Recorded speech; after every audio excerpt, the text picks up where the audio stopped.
Hello, and welcome to the Beaker Show. We are jumping in today with session 58. I don't know, check the title. I got the title right.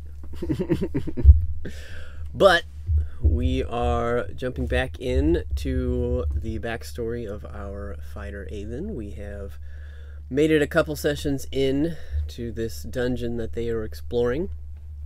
So, without further ado, we're going to bring our characters in. We'll do a little recap, and we'll see what's going on. So sit back, relax, and enjoy the story. Alright, so bringing everybody back in here. So last week, and just a little bit before that, you guys, as a group, had made your way down into some caves, followed some creatures that were assaulting some of the southern outposts of the Neverwinter army. Found yourselves entering a dungeonous area where these creatures were being kept previously. Did a little investigating, met a couple of the friendly neighborhood orcs that were using this area for who knows what. Stumbled upon you in the evening of your first night here in these dungeons and did a great battle with you. Some lives were on the line, and you guys managed to pull through and gathered yourselves for the night and started the next day of your journeys within what you now believed were the dungeons underneath of the town, once known as Aralani, now currently referred to as Leswall. Beginning that next day, you received a message of warning, essentially, to the forces of Neverwinter that there was 24 hours remaining, according to inside sources, before the orcs of this area found what they were looking for and absconded with it. So you guys, getting a sense of urgency, realized that you had a day to accomplish the task that you came here to do. Otherwise, things could get tricky. You might have to do some backpedaling or some catching up should the need arise for you to take longer than 24. So you quickly set to work scouting out the dungeon, taking a look at some of the areas ahead of you. Peeked into a room or two, then stood guard for a moment while you allowed your gnomish bard to go invisible and do a little extra scouting, communicating through via sending stones with the group as to what they were able to see and hear around the area to kind of get a feel. He accidentally triggered a trap but managed to avoid it, and then was in the middle of a very weird back and forth conversation between some of the orcs and the roaming ogres that seemed to be taking some sort of guard pattern down here. Moved forward and utilized the knowledge he gained from that to purposefully set off another trap, causing what you can only assume was a magical dart of some sort of effect to strike one of the other patrolling ogres, and you saw a faint magical effect from it, though you weren't sure at the time what it meant or what it was. But you managed to cause enough of a distraction to sneak into one of the doorways that was not necessarily guarded, but was in the midst of what looked to be an armory type area. Some places with some tables set up that were laden down with weapons and armor and things of that nature, with various orcs and orc mages working on them. But stole yourself into that corridor, found a connecting area to a room you guys had seen before, got a little more information, completed a circle, essentially, and then headed back to the party. You guys then deliberated how to take care of the ogres in the room ahead of you, knowing that they had a boss somewhere, and trying to funnel them out so that you could deal with them in a place more akin to what you were used to, or something that would give you the edge. You did through a careful use of a fog-like spell, caused some confusion, caused a couple of them to lose their footing on the way down, and drew out 8 of these ogres from their breakfast nook area. You did battle with them for a bit, slayed them, and then moved into the room to see what you could gather about the area. Moving into that area, you met a new companion. It appeared to be some sort of tiefling individual that had been hiding out down here, or had been captured, possibly, is what it seemed most likely. Was kind of took advantage of your guys' distraction and was scavenging around the area, trying to recollect their own goods and armaments. You had a tense food fight with them, but ended up parlaying and kind of assisting each other for the moment, as the boss, as these ogres referred to him, decided to try and trick you and get close to your midst by disguising himself as a screaming human. You quickly snuffed it out and began to do battle with this creature that you eventually would have come to recognize or realize was a giant kin, just much like the ogres are giant kin, but this one was an oni. A little more magical, a little more mythical. Definitely an interesting sight down here, but not too unheard of with these creatures. And you managed to take them down, the whole time staying relatively, not necessarily quiet, but at least weren't taking the battle into other chambers and alerting more of the enemies around. You did a little scavenging, picked up a few items from this creature, and then you released some of the prisoners that were in a food storage area just off of this breakfast chamber, walked them back to the area that you guys had originally slept in, knowing that there was some relative safety back there now that that area was cleared, and found that it was now inhabited with about 30 or 40 kobolds who had followed you, probably looking for dragons or something of the sort. Made a deal with them that they would not eat the humans and would protect them, and you guys would help them out. So they did. So you left them in their care and headed back to the breakfast area, made your way into that storage zone, seeing that one of the doorways out of here was covered in clutter. Looked like it'd been maybe purposefully concealed or made hard to get into, but you did notice that it had one of those interesting runes depicting a key and an arrow pointing into or potentially through the doorway. So you took a little while to move some of the debris, get some of the stuff out of the way so that you could access the door. And you did so. Opening the door and peering in, you saw what appeared to be a room of statues. There were a few lines, a few rows of these statues that looked, I guess, angelic at first glance, though it was kind of hard to see. So as a group, you decided to move in, take a little bit closer of a look, and as you did, the statues around you, you got a better look at them. They did appear to be some sort of angelic beings, though they appeared to be crying, and the stream of tears leading out of their eyes and down their cheeks was a viscous, dark liquid that seemed to actually be moving. It seemed like it was fresh. And then the doors that you had so carefully opened and made your way through slammed shut behind you and put you all into a state of magical darkness. And that is what brings us to the beginning of our session. So, a couple things to catch up on. Lalia had used her divine sense and determined that there were quite a few fiends in the area near you. You guys were all blinded by this magical darkness at the end of the last session, except for Zanzadar, who has the ability to see in magical darkness, given some of his features. So, with that in mind, the rest of you would feel an interesting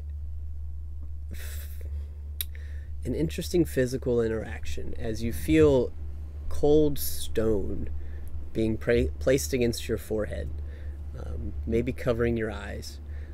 Zan, however, I would like you to make a dexterity saving throw to see how you fare. Ooh. 10. Okay, are you keeping it? I don't think there's anything that allows me to re-roll. Okay. I do have daily inspiration, but if you want to save it, you can save it. I'll save that. It is the first roll of the day, so. Yeah. Okay. So, Zan, you watch as the room around you fades to black. Very quickly, as you hear the door slam shut behind you, you see your friends' heads kind of turn, and then it's Devil's Sight, right? That's what you have? Yeah. You feel your Devil's Sight kick in, and your eyes transition almost immediately around you, and you catch just a quick glimpse of something. Seeing colors in here is kind of hard, but it seems to be like a white marble-ish gray flash or streak of color that goes in front of your eyes, and you feel your eyes being covered for but a moment.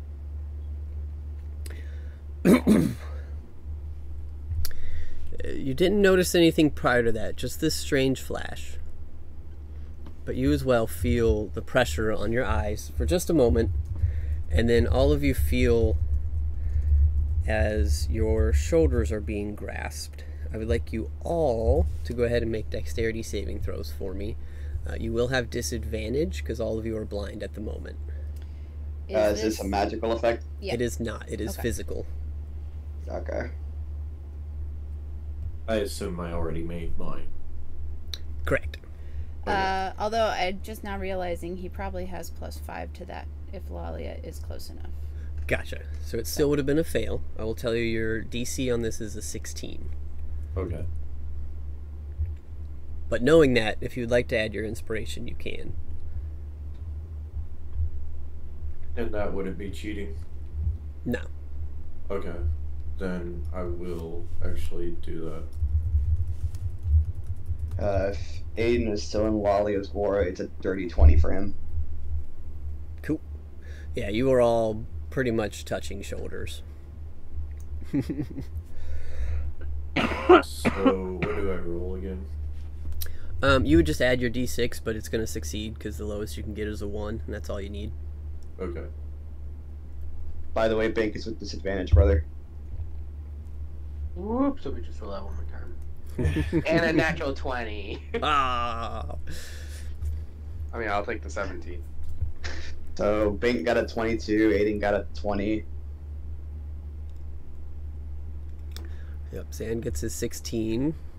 I think Lalia, no. Oh no. So you're the only one that doesn't quite make it. So, as you guys all feel the pressure on your forehead moves. You're not sure 100% what it was. Zan, you gather right as it moves, you see what looks or appears to be fingers leaving your eyes and allowing you to see again. And all of you feel something try and grasp your shoulders, like to grapple you. Many of you manage to wiggle and get your way out. Lalia, unfortunately, you're just a little too big. You weren't able to maneuver quite as well. And you now find yourself grappled. However, you're fine. At this point, the magical darkness recedes, and you all find yourselves in the same room, though there is something different about it.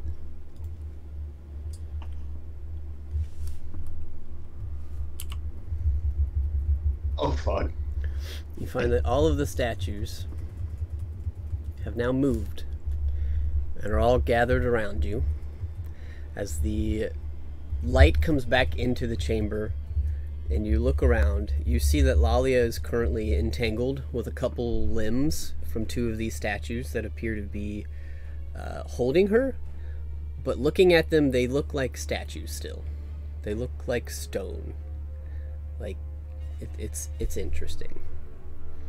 But you have your vision back. It's no longer dark. And this is what you see and where you are. So I'll give you one other piece here as you guys get your vision back, and you're kind of taking in what's going on here. You do see in the corner a hinged altar, and on top of that is a small chest. There appears to be a faint magical, just general like glowstone type feel to this altar, and the small chest on the top appears to be latched closed. Doesn't look like it's been pilfered, or if it was at least closed afterwards. But that is over in this corner, and that is where you guys find yourselves. What would you like to do?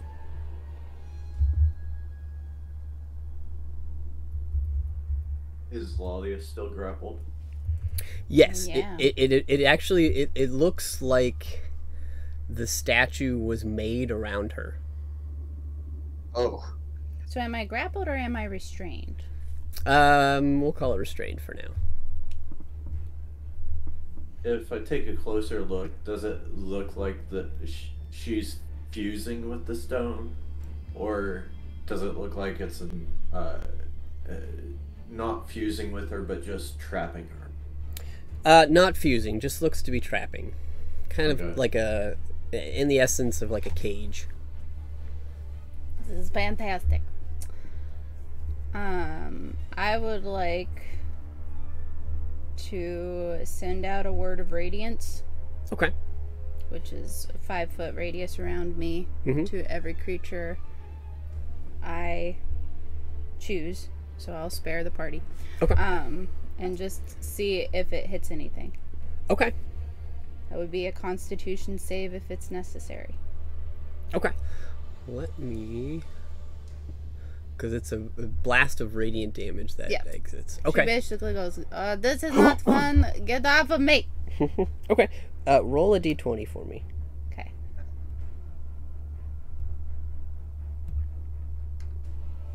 Nine. Okay. So as you send out this word, you don't see like flinching or the normal type of reaction that you would get out of creatures. However, you watch as many of these statues around you get some slight cracks. Okay. You see some spiny cracks coming up them, and a couple of the arms around you seem to crumble a little bit. Okay. Do I need to roll? And any I damage? grab Bink and fly up to Yeah, the you can do ceiling. damage. Sure. And me and Bink are gonna start going to the chest. Okay. Bank, are you going with Zan as he sprouts some wings? Being consents, and you just hear, ah! Alright. When I get there, you have to check for traps. You just see him start doing some ninjutsu, like hand symbols, and nothing happens. But, okay. Yeah. Yep, so you guys start making your way that way. What about Aiden? Are you doing anything seeing this around you and seeing Lalia kind of trapped and release this blast of energy? I'm assuming these statues are still crying, per se. Yep. Hmm.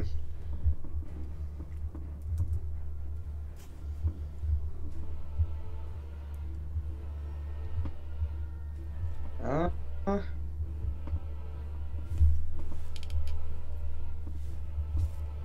don't think there's really anything I can do. I'm not a superiority die. I think my dragon mark's also been used up. I did not mean to roll damage. Alright. Okay, whatever.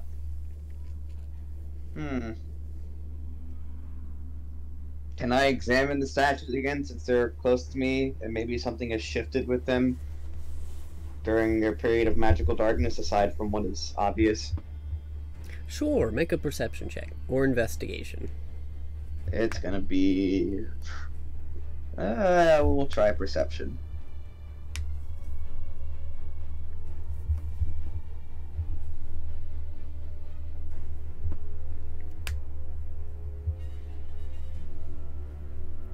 That is a dirty 20. All right. I'm sorry, I did the wrong stream. I meant to give you guys the application. Give me a second. That way you could hear the background noise. Yeah.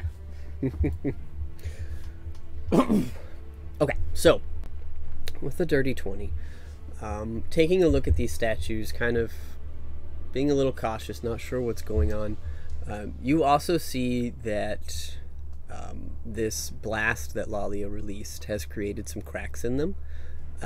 One thing you notice about the statues particularly is they don't seem to be in the same, well, obviously in the room they're not in the same positions that they were before, but even physically, like the way these statues look like they were carved, a lot of them were kind of standing and holding like this kind of symbolism of like a silent prayer or holding an object, and many of them now are like crouched, their arms are raised, their legs have shifted positions, but they seem solid again in front of you.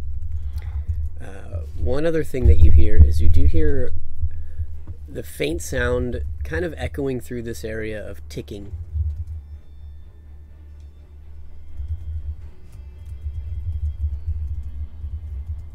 Dantadar, I think whatever you're trying to do, you might want to hurry up.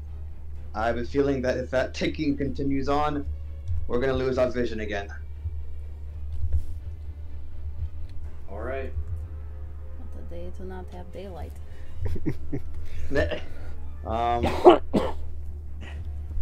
Was that over the intercoms? That was over the sending stone.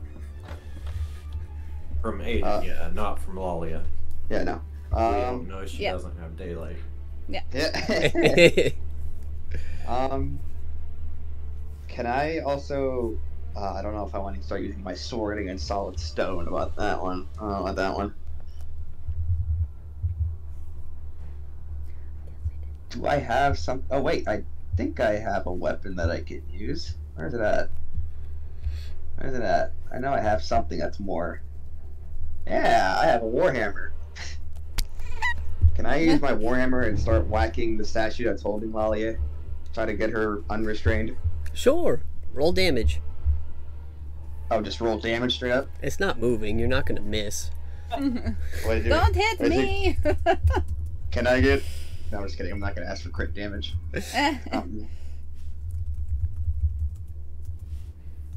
No, I gotta be honest. It's so slow today. Why? Please work with me. Yeah, I would give you crit damage if there was a way to hit a vital organ on a statue, but there really isn't. Fair enough. Says you. No.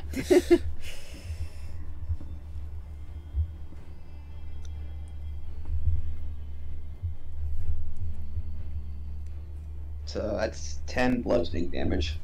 Okay.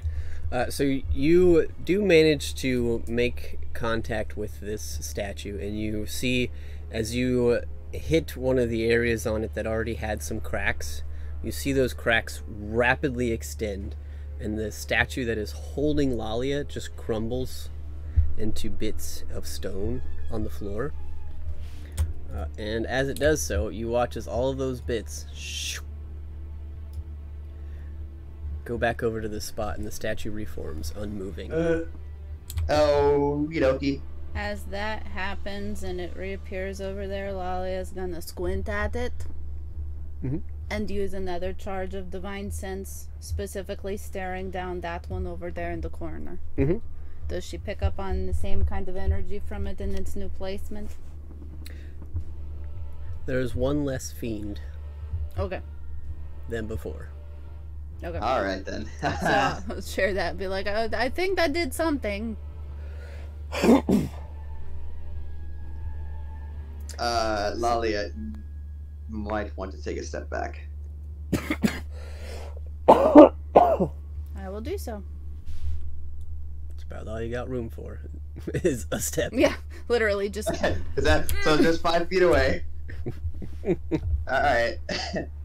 Since they're statues, they can't make dex saves. So, well, they're taking bludgeoning damage as Aiden uses their tremor. All right. And that is within 5 feet of you. Yep. Okay. So I think like the 5 that are right around him. Yep. Go ahead and roll damage.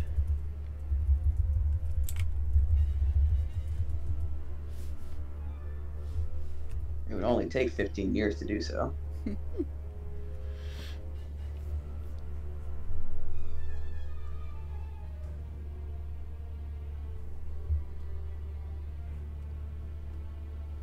One of these days I'm just gonna get my own dice set. It's unbearable.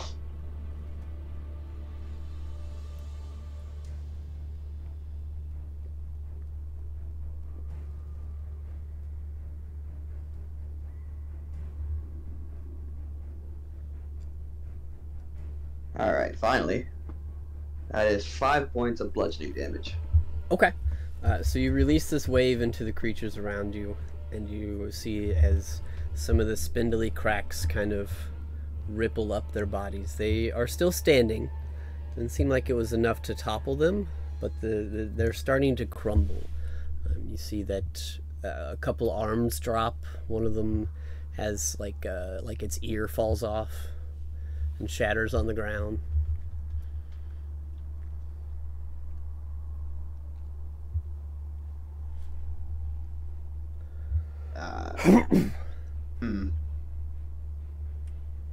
Well, I'm gonna, if I'm allowed to hit more, I'm gonna hit more. Okay. We'll kind of move in loose combat here. So you had an action. Was there anything Lalia was looking at? So I said we'll move in kind of loose combat. So we'll give everybody an action, make sure we make it around. I mean, seeing how effective the Warhammer was, she can swing Zydan at a few of them. Okay. So you want to give a whack at one? Yep. Okay. Go ahead and roll damage. Wow. Cool. Okay. That is good, though. So as you kind of take... Wait. Sorry. I forgot about Improved Smite. 17. Nice. So as you kind of take a step back and watch as Aiden releases this earth tremor in a similar fashion to what you did, kind of making a bigger impact on some of these statues, you swing your maul and you catch one of them in the side, and it also crumbles. And a similar version happens as it turns to stone on the ground. It rolls back over here. So we'll grab Zan and Bink real quick. So you guys were hightailing it over to the chest. What would you guys like to do over here? As soon as we go over there, I'm gonna swoop down, drop Bink where the chest is, and I'm flying back to the center of the room, up near the ceiling. Okay, okay. Keeping a bird's eye view, watching everything. Cool. So Bink, Zan drops you off in front of this chest. I'm gonna drop the walls down a little bit here.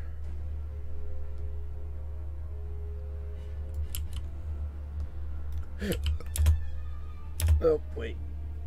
That makes me lose Zan, doesn't it? Cool.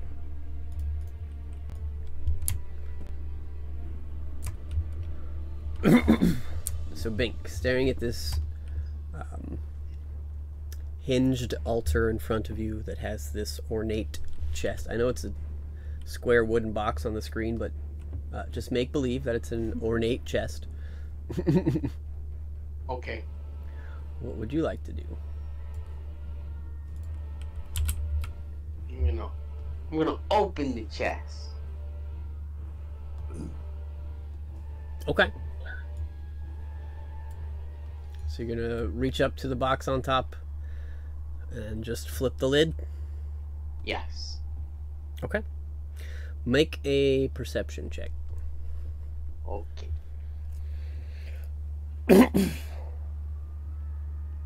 17. Okay. As you flip open the lid to this box, you see that there was a trip cord attached to the top of it. Oh. So as the lid of it opens, you, for a brief second, catch a glimpse of gold inside of this box. And then everybody's vision goes black once again, except for Zanzidar. As you have triggered magical darkness again. Oh. And this time, this is a different mechanic. So, all of you feel, well, some of you may feel, some of you may not feel, but you either feel a hand touch your back, or you feel a current of air wash over you as something may have tried to swipe you. Oh my god. And I'm going to roll to hit on each of you. So I'll start with Bink, who triggered the trap. That is +5. It's a 19 to hit. That hits. That just hits. Okay. I'm not doing it. Okay, so Bink. And Zan. That is a 23 to hit. Hits. Okay. Aiden. Oh, okay, that's an 18. Is that full roll? Yeah, 18 to hit. Nope. Okay. And Lalia is an 8. Almost. And unfortunately, we don't have Morgan here, so I believe she's going to be hit as well. So, Zan, you see this more than anybody else, though you don't catch it. You see all of, as the darkness envelops, you see all of these statues drop down on all fours, on their arms, on their hands, and on their feet, and start crawling around, kind of like spiders, in rapid movement all around this area. It's hard to keep track of them, as they're moving very quickly and reorganizing themselves. And you don't catch, unfortunately, that one of them jumped up behind you and slapped you in the back. You feel it at the last second, but while your vision was darkened, all of a sudden you find yourself in a bright room with Bink. As the lights return for the rest of you, Aiden and Lalia, you find yourselves still in the statue room, but it's just the two of you. As Bink and Zan, you felt your bodies kind of... You're used to magics like this. You know that you have been teleported somewhere.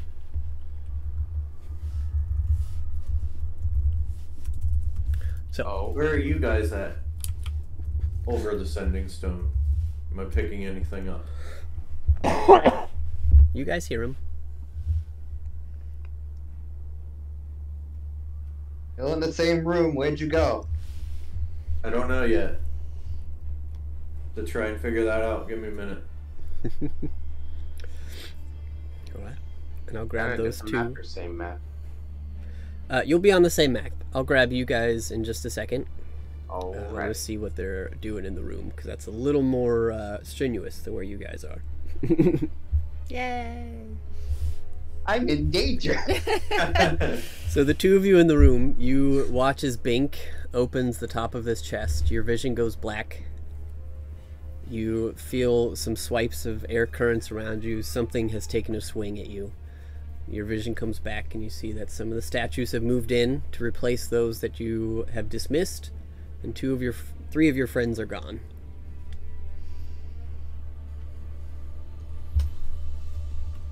I told you how much I fucking hate statues. You've mentioned this on occasion. Seems a little bit amplified now. I will note that for the moment, the ticking has stopped. Okay.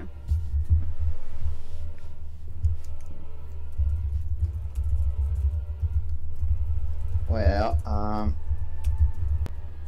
actually, I'll let Lalia go first this time if she wants to do something. Gee, thanks.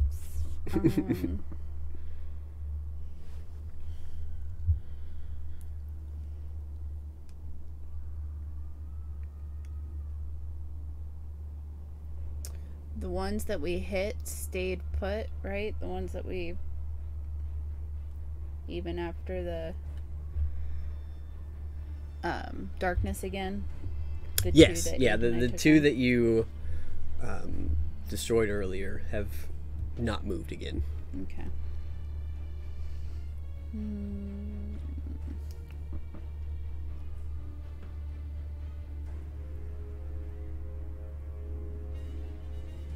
I mean, I'm just in a really good spot. I don't...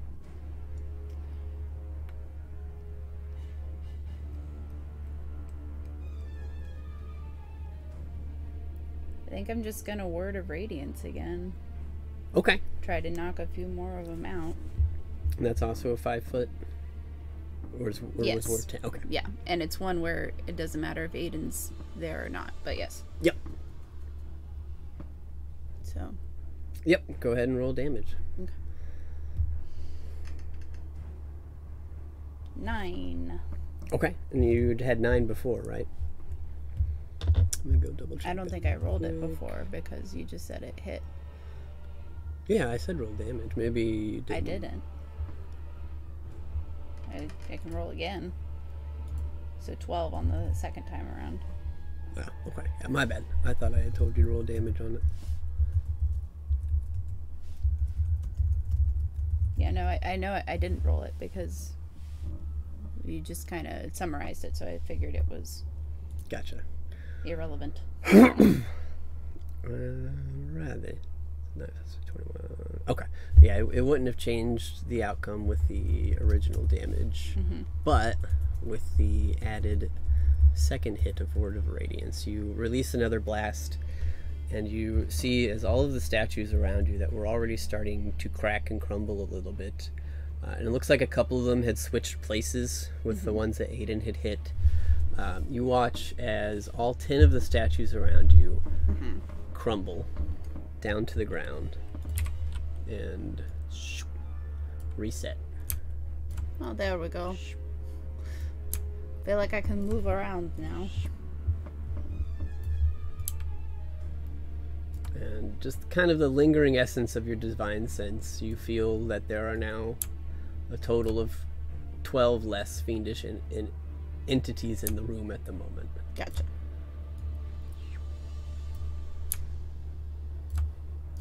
Looks to Aiden. Now what?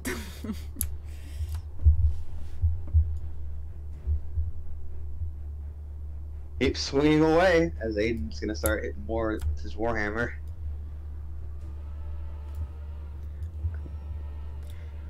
Alright, so at this point, you do hear the ticking has resumed. Tick, tick.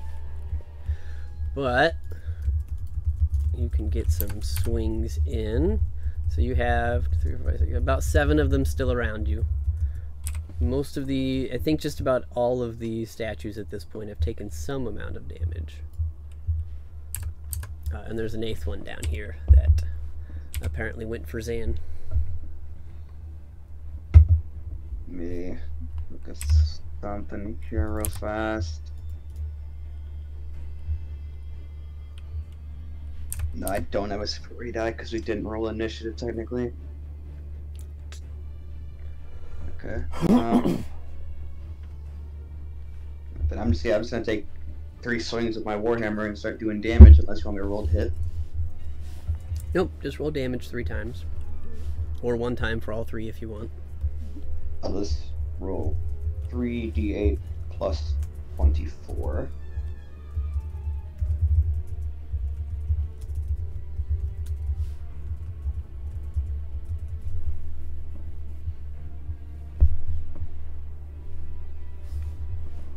So 24, so that's 39 points of bludgeoning damage in total. Cool. So 11, 14, 14. Okay. As you release this flurry, you do manage to cause 3 more of them to crumble and reform elsewhere.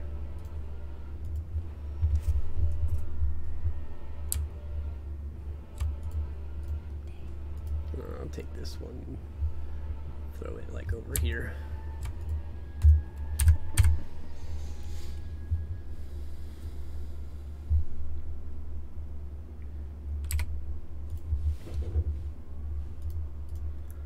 Is the ticking still going? Yep, and at this point, it's been a couple more seconds since both of you have unleashed some flurries, done some damage. It seems to be increasing in speed.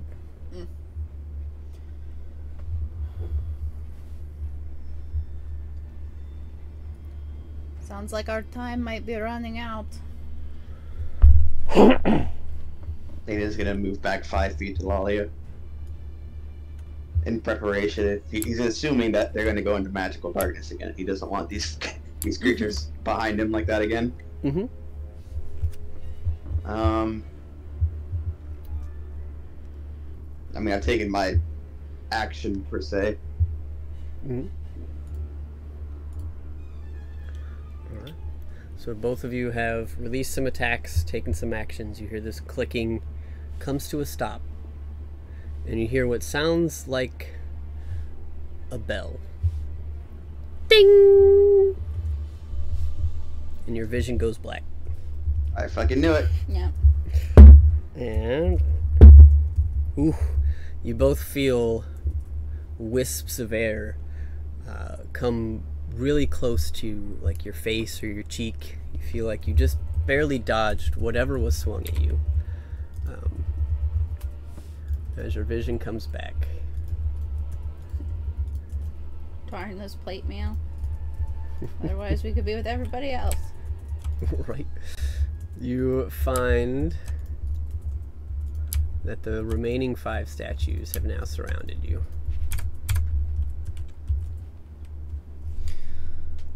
Ready to finish this? You have no idea. Alright. I'm uttering another word of radiance. Okay. Seems to be. Whacking away with the warhammer. Okay. So no need to roll damage or anything at this point. There's a few of them left at this point. You guys managed to cause the rest of the statues to crumble. And as they have all been destroyed and reset in their original standings and their positions, you see that the tears, the blood or ichor or whatever it was that was originally streaming down their face has stopped. On all of the ones that have been reset. Oops, didn't mean to do that. And then the floor breaks open. Yeah, right. Lalia, you actually managed to step out of the way as you see this one is beginning to reform under your feet. Whoop. But yeah, you see all of them have dry faces at this point, now that they have reset. Make a perception check, both of you. Okie dokie.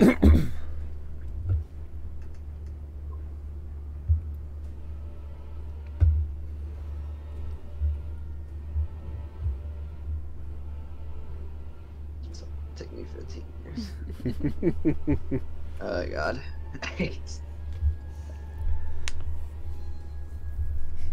Adding to the tension, right? Yeah. Like I need any more tension. Right? Just needs to roll at friggin' 1 frame per second. It's fine. Alright. We're done. Dirty 20. Nice. Okay. Just a second. Okay. So as you guys have kind of taken just a second here to look around, your attention is shifted for just a moment. The first two statues that went down, you see that over in that corner, so the two up here, much like the rest of them, are dry. These show no resemblance of the streaks or the tears from before. But you see the first two as one tear begins to well up in the corner of the eye. Oh shit. Oh, I think we just reset it.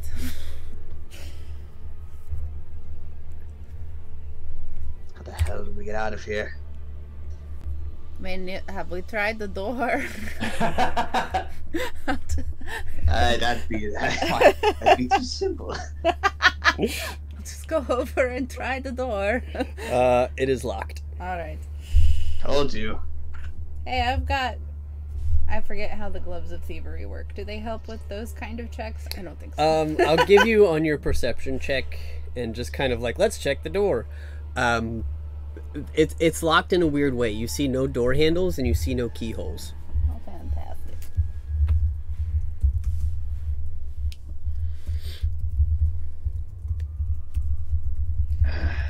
Well, we could always take off our plate mail and let them touch us to transport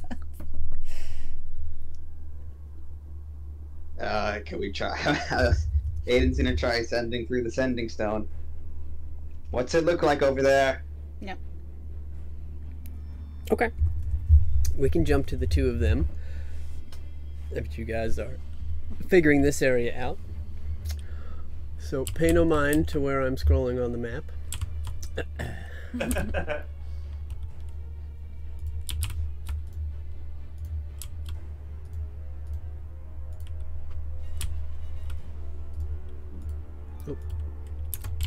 So, Zand and Bink, Oh no! you find yourselves in a room. It's bright. There, you take a moment to look around, and you see all around you is chests of treasure and gold and items and bones and flesh and bodies. And ahead of you, you see a creature. Why can't I look at you guys? Hold on. My Tailspire is not having fun right now. Oh well.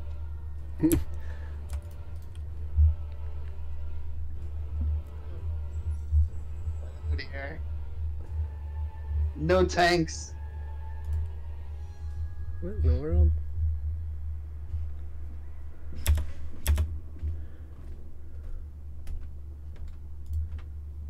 Alright, that was weird. Okay.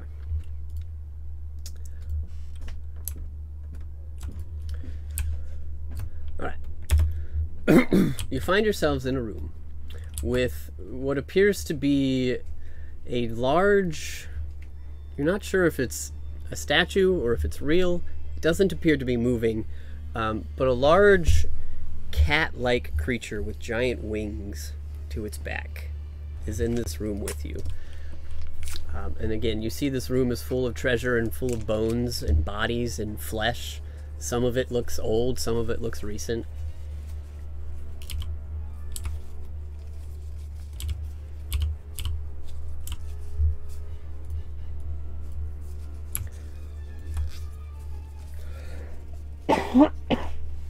That's where you are.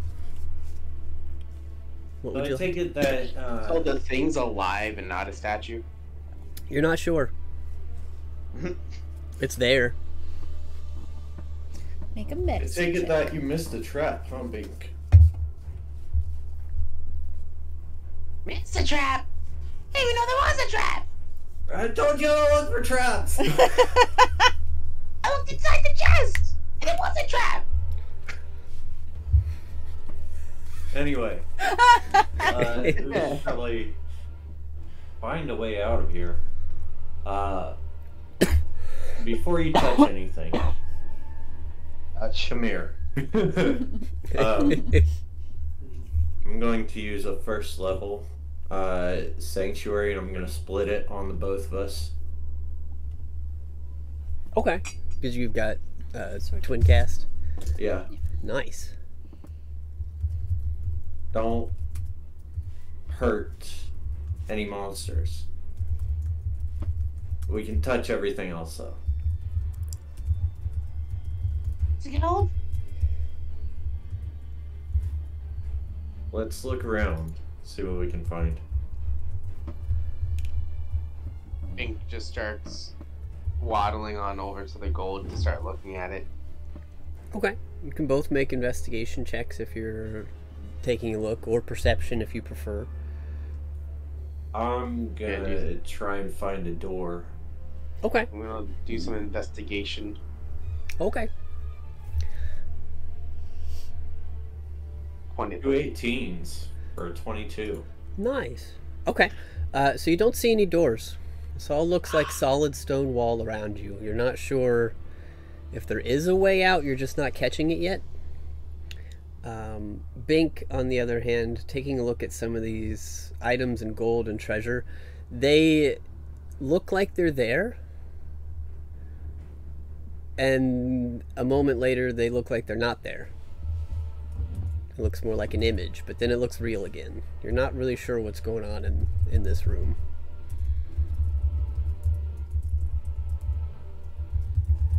But while it is there appears to be hundreds of thousands of gold and hundreds of gems and necklaces and rings and a trove of an unimaginable amount of wealth. And every time it looks like it's not there, and then it comes back to being there, it looks different. Like different gems, different necklaces. Could I tell if it's enchanted or if this is some kind of an illusion magic? Make an Arcana check. Oh crap! No, 8. Dang. You're not sure. You're kind of preoccupied with checking out the wall. You don't notice the subtleties that Bink is picking up on the coins and stuff yet. So yeah, you're not picking up anything yet. You're not sure. You could get us out of here, Bink. Right? I You mean, get out of there's no here. doors. I can't get you out of here. Yeah. Yeah. Wait, you don't have like dimension door? I thought you teleported before. Yeah, anything that's my height or smaller. Oh no.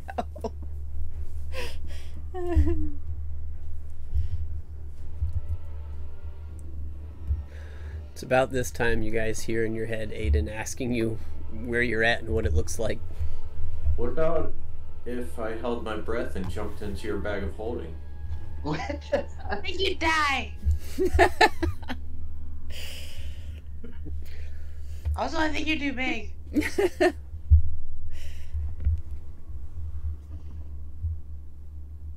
Can we like attempt to try to put him in the bag of holding? I mean, he can hold his breath for like. I mean, anything that goes in there that's a living being can hold their breath for however long. Right. You would Maybe just have try. to let me out immediately. I mean, we could try. Can we attempt that? Is that a thing? Can we like roll that? Like shove him in? That is up to you guys. I'll try it. I mean, then I can get us out of Spidey's. I'm down to try it. Just when you get us out of here, you could like get us to in front of the door where the others are trapped, and we could just open the door from that side.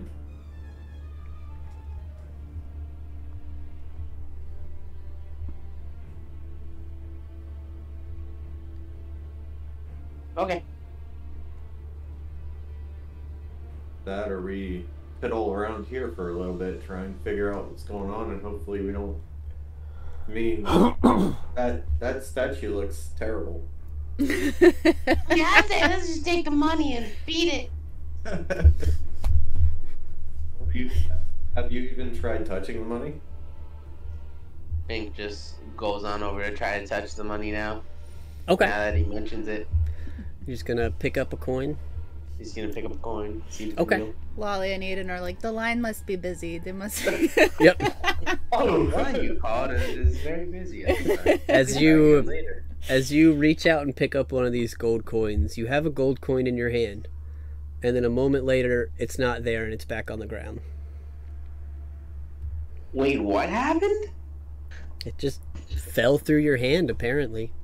So I picked it up, but it fell through my hand, or like it Yep. totally phased through my hand. You picked it up and you felt it, and then it was on the ground. I'm gonna try to pick it up with some. I'm gonna try to balance it on my sword, see if it stays on my sword. Okay. You lift it up with your sword, and it's back on the ground. Okay, so I wouldn't recommend money's getting weird. touched This with is the weird money. statues. This weird money. I don't Over like it. funding stones. Yep. Don't get touched. We're doing our best. There's no way out of here. We're stuck with a ginormous chimera statue. Make a nature check, Zan. Okay. Or Arcana. Let's try Arcana again. 16. Okay. You're starting to pick up on some of the subtleties now, and you saying chimera and putting that over the sending stones and then looking at this statuesque creature, it clicks. This is a sphinx. And some of the lore behind sphinxes is that they live on multiple planes in multiple areas at the same time. So it starts to connect that whatever is in this room is... And seeing the coin in Bink's hand fall back down to the ground, this room is in a constant state of phasing or shifting between planes. Ooh. We probably shouldn't try and teleport out of here. No. Because this whole room's in a constant state of flux between planes. And if we're on the wrong plane of existence when you jump us, we'll land in the wrong plane of existence.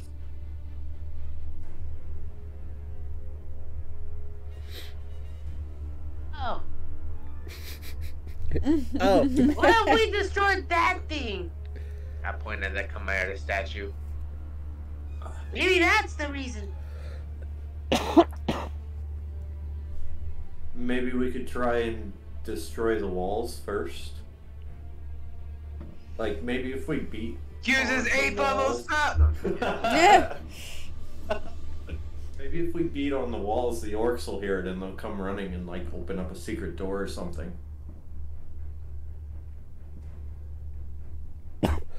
What if we... Actually, no, that's a good idea.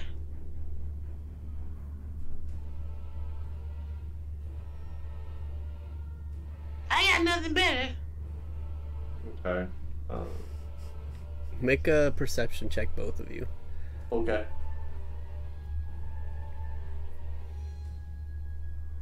$16. 19. Okay. You guys both just barely catch it. The head of the statue, you assume, when you first arrived, was very prim and proper and standing up straight. And you catch just out of the corner of your eye, something's changed. The head of the statue is kind of cocked now.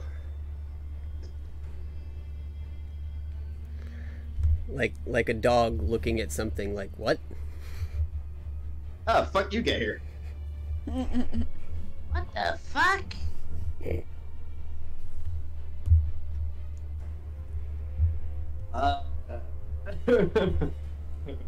Don't mind us. We got lost. Can I be funny, Bob? Huh? What'd you say, Bink? I missed that. Can I say You looking at me funny? Oh god. You watch... You little ginkgo? And that's a little curse word for Bink he just came up with.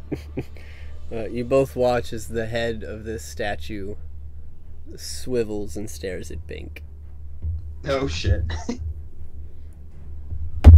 See, that scares me. He just like you just see sweat like beating down his face. I'm going to run to one of the walls and start tapping on it with my staff. Okay. Yeah. Help! Let me help! It's trying to get. He throws his sword at it. Oh my god. As you tap the wall, By throw, I mean magical sword. My magical tears rapier, so it actually flies at him and attacks. okay, give me just a second. So Zan, as you start tapping on the wall, you hear with each tap a different sound. At first it sounds like you're tapping on stone, then it sounds like you're tapping on wood, then you're tapping on dirt, then it's something squishy, then it's back to stone. You gather like maybe 1 out of every 10 taps is on the stone wall you meant to tap, and the others are great. different planes. Bink, as you throw out your rapier and attempt to have it float and go up next to this creature, you toss your sword. Clang, clang, clang, clang, clang. It lands on the ground. And you see On the second thought, Aiden and Lolia, we need you to get touched by the statues. you see the eyes of the statue ahead of you, Bink, start to glow, Oh shit. and then it moves in a very Gollum almost esque kind of creature way, and it kind of shakes, and you see a bunch of dust and rubble fall off of this creature's body, and you both hear a voice in the chamber. Hello. Are you my lunch?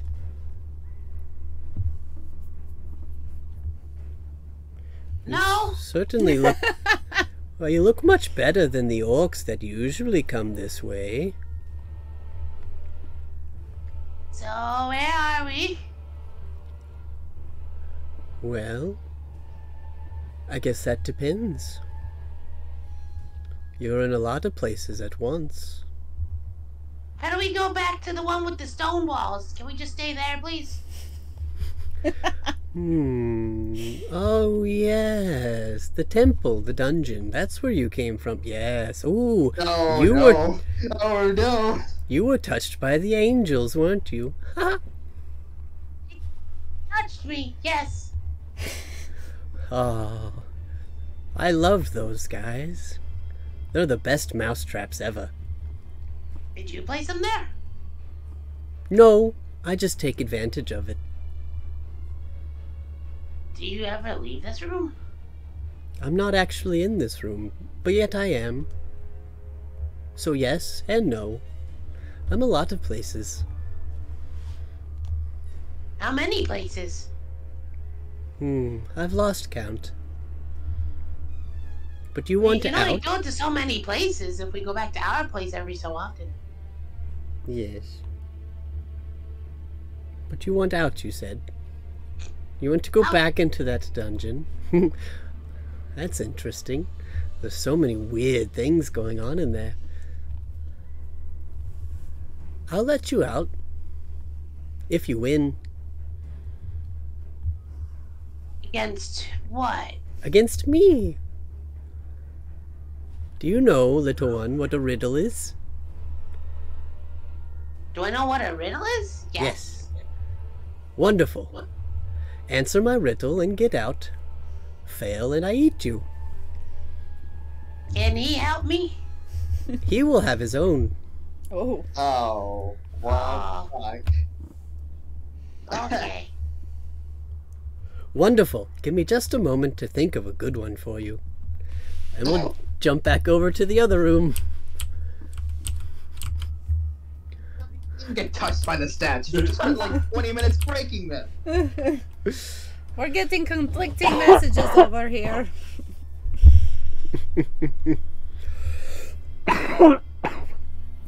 So back to the two of you, hearing some mixed messages and calling back and forth from Zan and Pink. What would you like to do?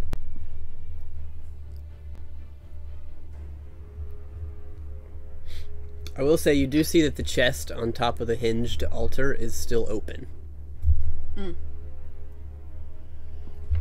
I guess we go look at the chest that Pink was looking at. No. Okay. Before shit starts going down again. I will follow and cast guidance. Okay. As you take a look in the small chest on top, there appears to be a rather large, probably the size of a hand, golden key. I will take that. Okay. Even though Lalia said that, well, she saw it, there were no locks on these doors; they were just magically closed. Yeah, there was no handles and no keyholes. Great. Now we have another puzzle to figure out.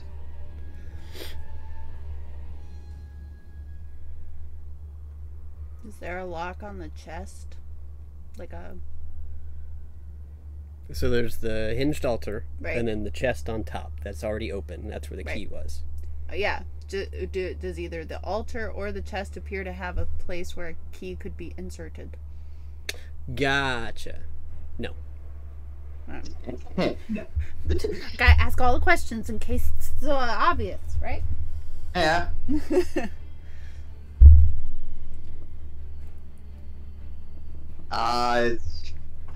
Well, before we go into magical darkness again, which I'm assuming will happen eventually, one way or another, I mean, I'll roll investigation or something. Maybe see something else in this room that we're not picking up at glance level. Okay. Sure. And I'll guide you on that roll. Is that investigation, DM? Yeah. Yep. Okay.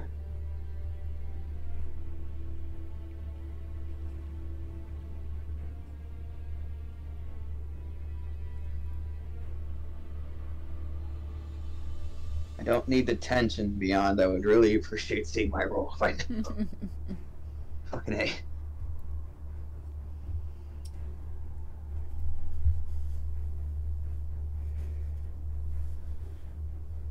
Well, that is not a great roll. Not bad. I meant to roll the D4 from guidance, not the D6. That's okay. And now I must face the seniors. Pretty late. Fuck.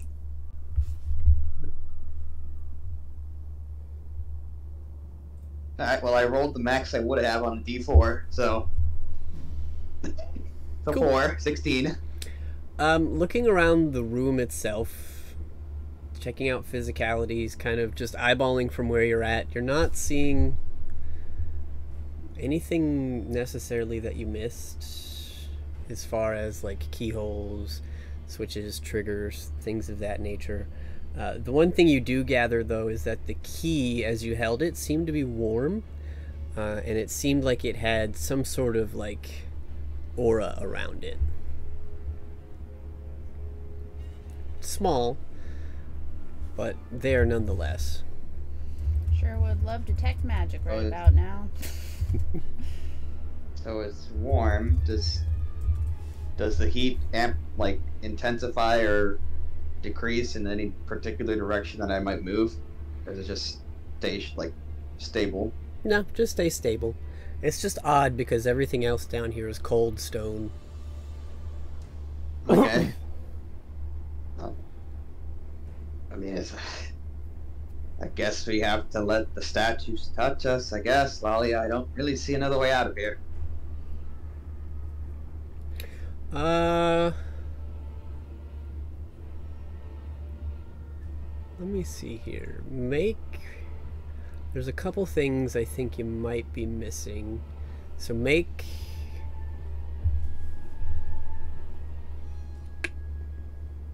there's something historically you could potentially remember. There's also something separate that you could try to use your intellect to figure out. So if either of you would like to try for one of those. I can try to roll history. Okay. I'll guidance.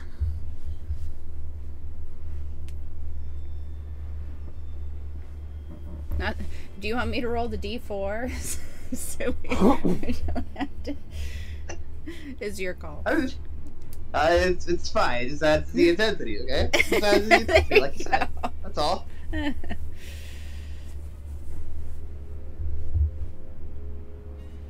Oh my god, Beyond. I mean, I think Go ahead. this is the worst it's been, like, so far. Above table, we were following hieroglyphs on the wall that had a key and an arrow. That is true, we were. But they led to this room. Right.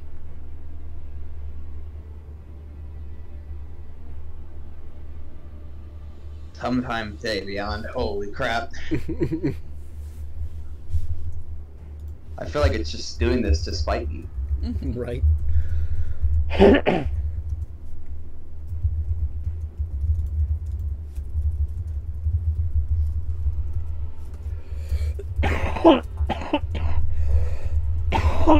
Alright, I think we're close. Maybe. That was not a great roll. All that suspense, and it's a cockeyed roll to begin with. We love that. That's all right. So an 8 plus at least a 1 from a guidance is 9. well enough. You think about it for a moment, and yeah, you connect the dot that the symbol of a key led you here. And you're not sure how much validity there is to it necessarily, or maybe it's just coincidence, or maybe it was just artistic ability or whatever, but the key in your hand does not look like the key on the symbol.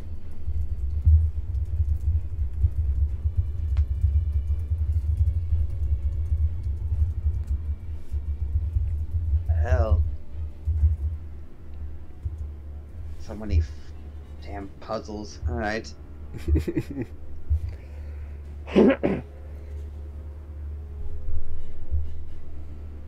I'm assuming the statues are starting to cry again at this point. You see more tears are beginning to form in the corners of the eyes, but it hasn't started streaming. You gather you still have some time. You don't hear the clicking.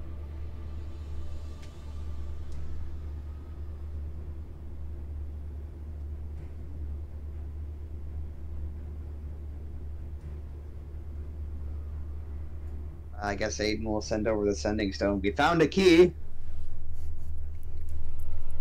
We don't know what it opens, though. We'll make sure we pass on. We can't get out of this room either.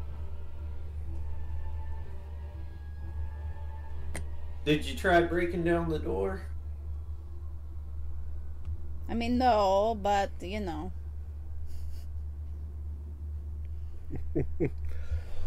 Okay, well, we're gonna have to answer some riddles. Great.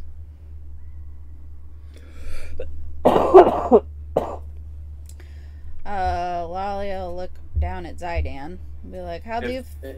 Oh, go ahead. If you guys don't hear from me again, tell Garnet she's a pain in the ass. You hear over the sending stone, Zan, because you're on the plane of existence that Garnet is on. Suck it, Dragonborn.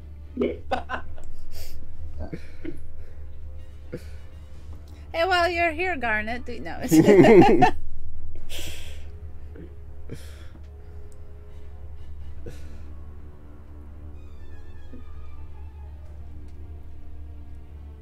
What do you say, Zydan? Do you want to try to take down a wall? Sure. Well, you'll walk over toward, or a door, I guess. That's probably better than, you know, the structural. Let's go, bro. Alright, she'll go and swing once at the wall, or the door, just see if there's any give to. Which one? The one you came in, or the double doors up here? Oh, there's double doors up there. Came in here. These are untouched. Hey, Aiden, did you remember there were other doors in here? Have we checked all of the doors? Nope. Alright, well, let me check the doors up above first to see. Okay. Make a perception or investigation check. Sure. I will guide myself on this one.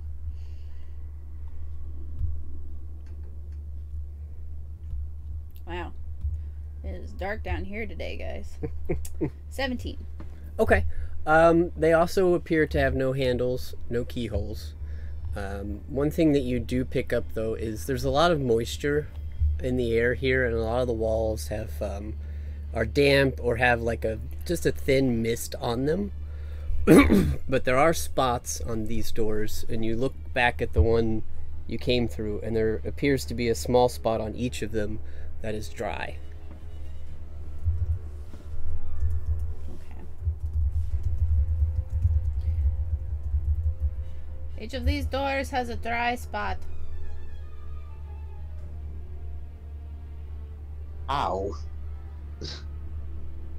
I don't know. I'm not very good at the biology and the science of wet and dry. I'll poke it. The dry spot on the door in front of me. Okay. It's warm. It's warm. I'm gonna go see if I can press the key against it. Okay. Which one? All three The doors one have... Oh, all three of them have a warm spot. Okay. The one Lalia was touching. Okay. So as you come up and you pull the key out, that little aura around the key, that little like that bubble of warmth, as it meets with the door, you actually see that the blank, dry slab of metal or stone that was there disappears and dissolves into a keyhole that matches the key in your hand. I'll be damned. Progress. Sorry, Dan. Maybe you can hit another door another time. Alright. I guess we're gonna slide the key in the keyhole. Okay. As you push this key into this newly found keyhole and you give it a turn, the key itself disappears. Oh boy. Oh, Hopefully we wanted this door. And all three of the doors begin to slowly creak open.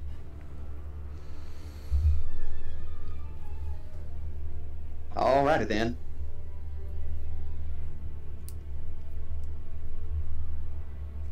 As Wait. as the doors reach their pinnacle of openness, they start to close. Oh no. Which ones do we want to go through? Back the way we came? We're at the closest that's the front in front of us, so we're going. I mean, It's not very fast. It's very slow. It looks like it's going to take like 2 or 3 minutes for these things to close. It doesn't look forceful. Oh well. In that case, can I take a peek down the hall we haven't been down before we run out that one? Is it possible to look out there? Sure. Yeah. What is this way? You see a long hallway full of large statues. Oh dear. Okay. And at the end is a bunch of crates of supplies.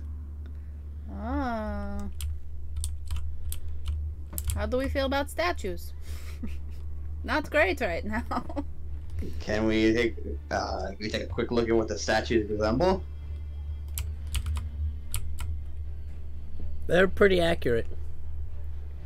They look to be some sort of dragonkin warriors and with large shields, and looks to be some smaller humanoid figures beside them as well.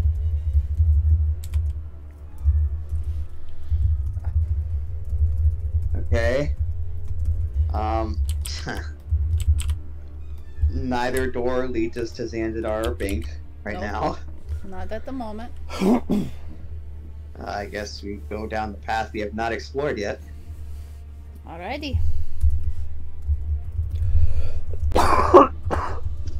Both of you make me an intelligence or history check. God, I wish I had a superiority die right now.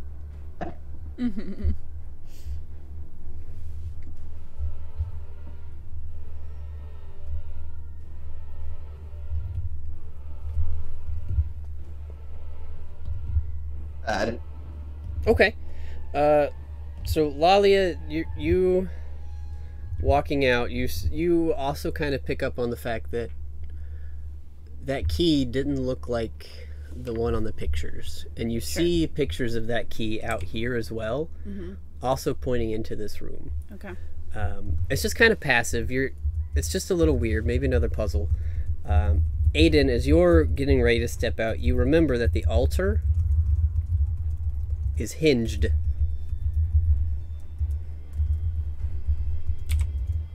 Oh, there's a hinge. Yep. Said it like 4 times. Maybe it wasn't very good pronunciation, but it is a hinged altar. I think that was more so player error on my part. Since, words. But the doors are about 20% closed, as you are determining which way to go. I'm gonna go back to the altar. Okay. And pull on the hinge, I guess. Okay. So you're gonna pull on the hinge. It's a hinge. Okay. Or you're gonna open the lid. Yeah. Okay. I thought I meant by pull it. Okay. So as you rush back in really quick and you begin to lift up the lid of this chest, I'd like to make you to make an intelligence saving throw.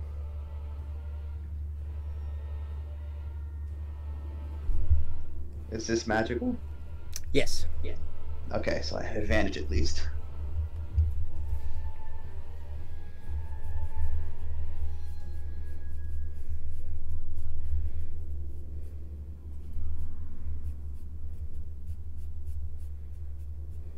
Oh, thank God. All right, natural 20. Ooh, nice. Okay. That gives you a total of 23. Yep. Unless you told Lalia that you wanted to open it and asked her to follow you back, and then it would be a 28. But I will let you decide if you mentioned to Lalia you were going to run back and open the altar. I'd say, given the time constraint that we're under in terms of the doors, he would not have. Okay. You could. Yep. Okay. I think that's fair. So as you lift up this lid and you start to look in, you catch a brief glimpse of something blue, and then you smell something odd, and then you forget why you're there and you set the lid back down and start walking towards the door. Oh my god. And having the natural 20. Lord of And mercy. Lalia, you see this happen. You see him like begin to open the lid and then just turn around and start walking back like nothing happened. Did you forget something? What? No, we're making our way out. What are you talking about? Right.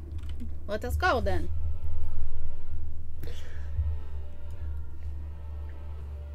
You get just about back to the door and you remember why you went to the chest in the first place. Wait, what the hell am I doing? I was going to that. What the heck? Now the doors are about 33% closed. Why did I stop going to that chest? What? There's something in that chest, Molly. I don't know why I turned around like this. Are we still... Has our potion of heroism worn off? If we took it during the ogre fight? How long does it last? An hour? Yes, because you had to clear the debris to get That's in the right. door. Okay. So you want to go look in the altar? Yeah, there was something there. I just don't know why I didn't grab it. Whatever it was, I can't remember why. Well, let's go back and get it then. The doors aren't going to hold forever.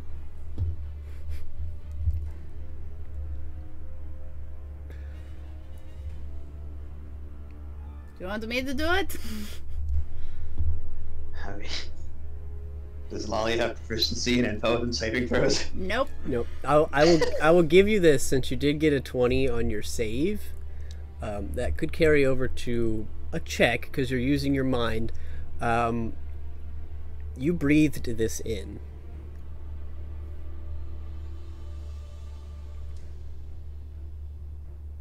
So there may be a way to avoid it.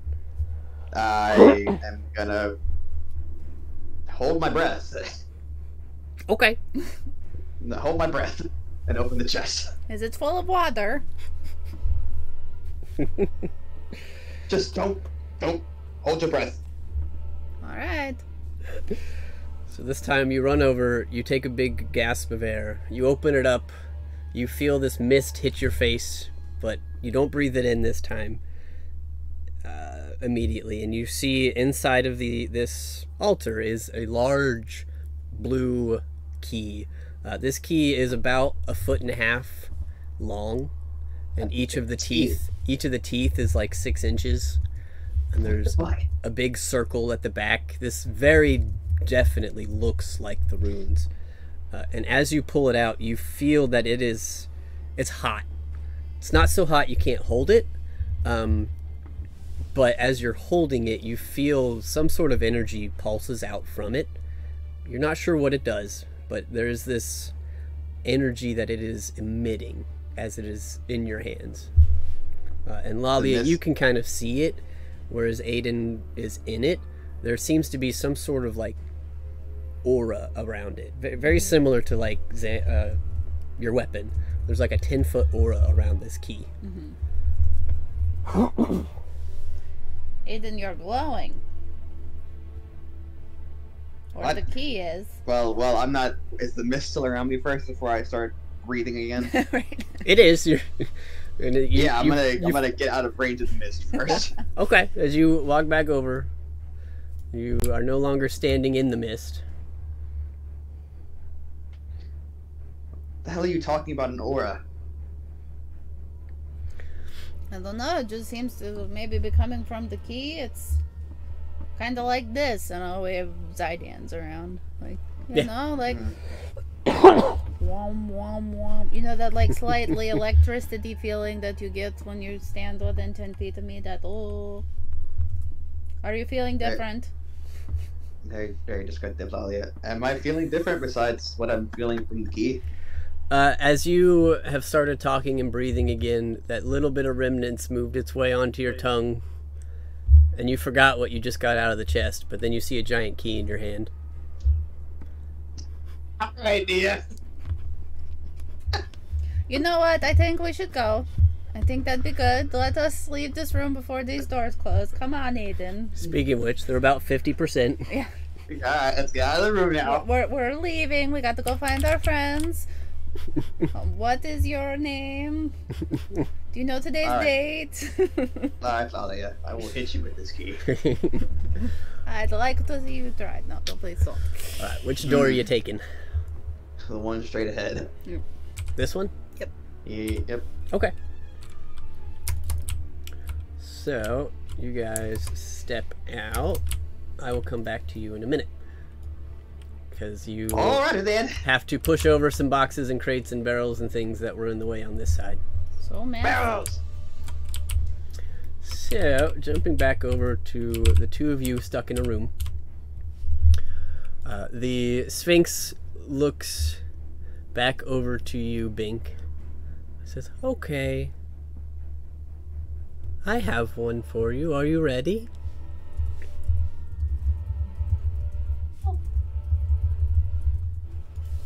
Did you say? I'm kidding. Yeah, I'm good.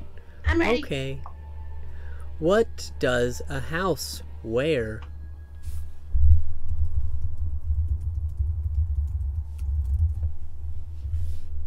Can you repeat the riddle? Sure. What does a house wear?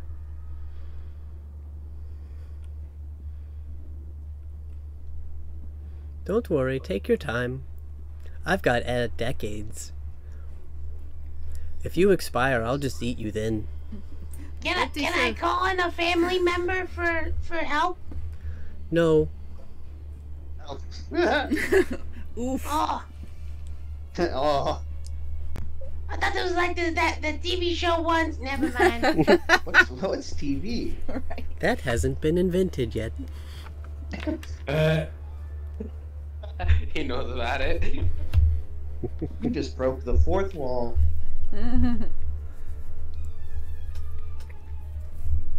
Oh, Sphinxes always break the fourth wall. Yep.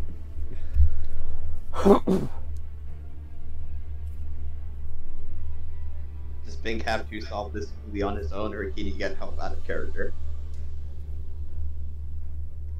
I mean, I guess it depends on whether he's using a sending stone or not. Bink You got- wants to try to talk to Zanzidar with the sending stone and say, "Can you hear me?" and see if the statue thing reacts to me or not. Okay. You use your sending stone, Bink, to ask Zan, "Can you hear me?" And Zan, do you respond? You do hear it. Of course I can hear you. Me too. Oh dear. Yep, that's what I figured. Okay. You are allowed to ask for help above table, Xavier. Yeah, that's what I meant. Any of you know it? I'm gonna want to say bricks, but I have no idea other than that. I think. Roll an intelligence check. Right. I might have one, maybe. What does a house wear, Chris? Yep. What does a house wear? Where? What does a house wear? A dress. That doesn't make sense though. No, Address. because it's an address. Address. Oh, It's also where the house is. It wears. A dress, get it? A dress, like the location. Oh God. Oh, wonderful. You got it right. I got it right. Voice from the voice. It kind of looks back at you, Bink. That was fun. How about we go again, and if you win, I'll give you a treasure. Okay. Wonderful. And she's gonna pull up another riddle. Oh God. Okay. What kind of murderer is full of fiber?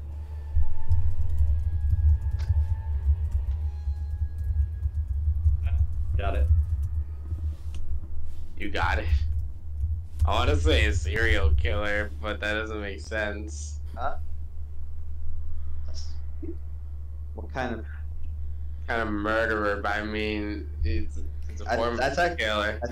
I mean, I feel like it's a good answer. Yeah, I think that's it. I definitely think that's a decent answer right there. Do you think I should go with it, guys? Yep. What do you Yeah. think? Yep. Better than I. Killer. You got it. I love Raisin Bran. Right. That was wonderful. I'm having so much fun. Do you want to try double or nothing? Oh Lord.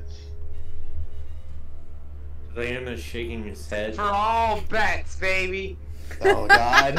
Going down, double or nothing. But he's not going farther than that. Okay, wonderful.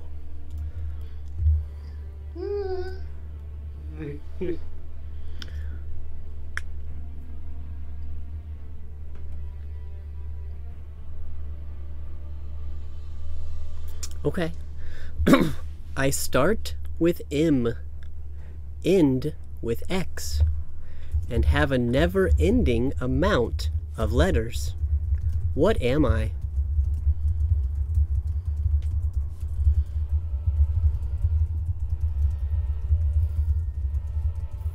Never seen that. Repeat the question.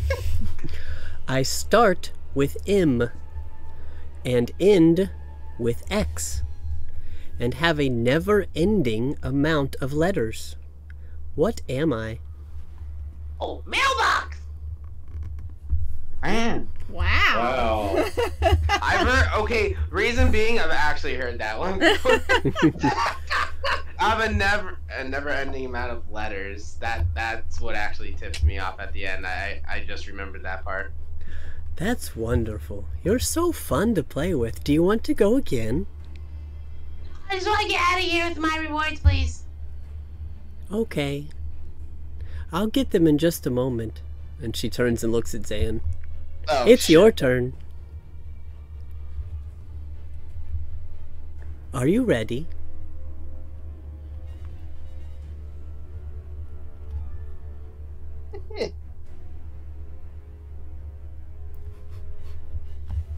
truly gonna let us out?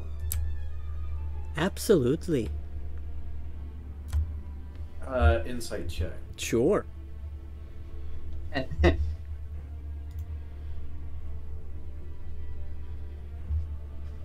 My rolls suck today. 9. Hard I to don't think I read. saw that. Real hard to read. You're not sure. Go ahead, ask your question. Okay. Why are A's like flowers? Her A's and flowers.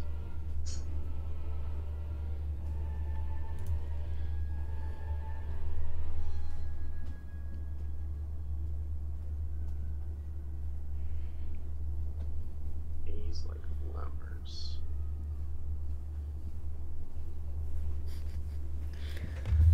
Why are A's like flowers? Why are A's like flowers? Mm-hmm.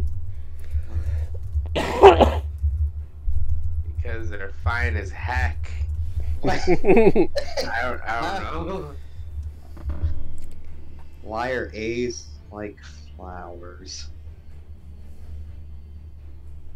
Why are A's like flowers? Why are A's like, I got nothing. Is this Zan's riddle or is this? Yes, this is Zan. Bink did not go for quadruple or nothing. Okay. Yeah, I'm not going for her quadruple. I got the mailbox. I'm happy. I'm staying with that. Alright, I might have one, Zan. Okay. You said why is the A like flowers? Is that what you said, Chris? Yeah, why are A's like flowers? Because the B is after it. Yeah. Sure. That's the best I got. Like the letter? I mean, that makes the Followed by most B's, sense, I yeah. guess. Because A comes before the B. Because the bees are after it. B comes after A, yeah. Oh, very good. Yes, the B's are after it.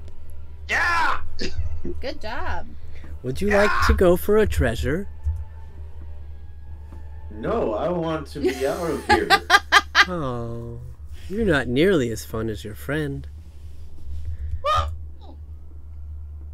Because we're on a mission. Do you know anything of an artifact down here? I know many things about many artifacts down in many places. Would you happen to be in possession of anyone? Yes. Would I be able to triple down for it? Oh my god. Yes. Oh my...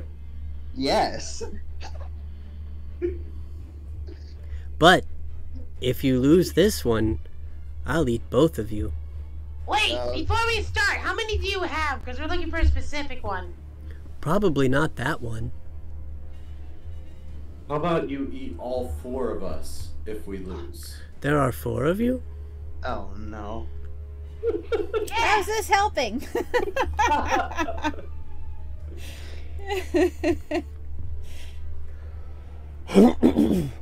That sounds wonderful. I usually start with the fingers and toes. Do the others have fingers and toes too?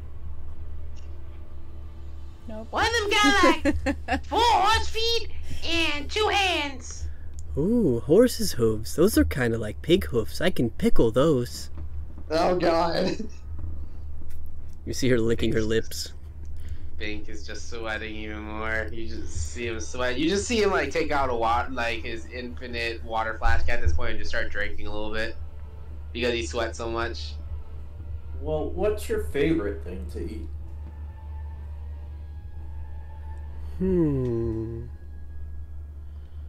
I love a good salad. Especially if it's served with fried dragon intestines. Ooh, I got something for you. I take out my magical bean. Would this interest you? It's a bean. It's a magical bean. I know. It doesn't taste any different than regular beans, though.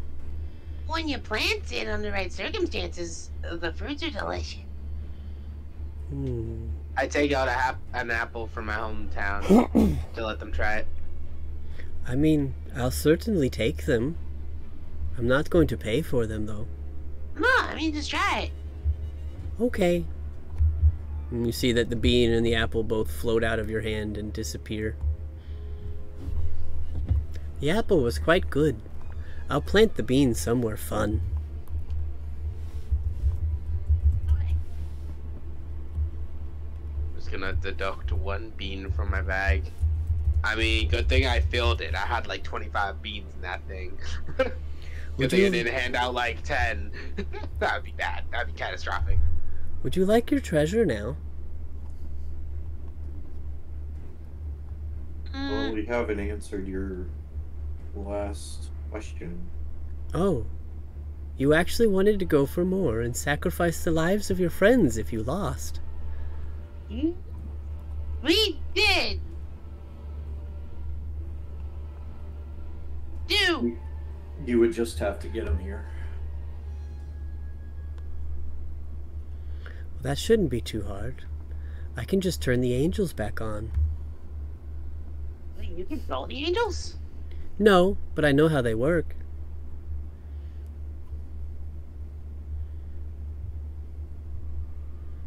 Oh. Do they work in the dark? Yes. Okay.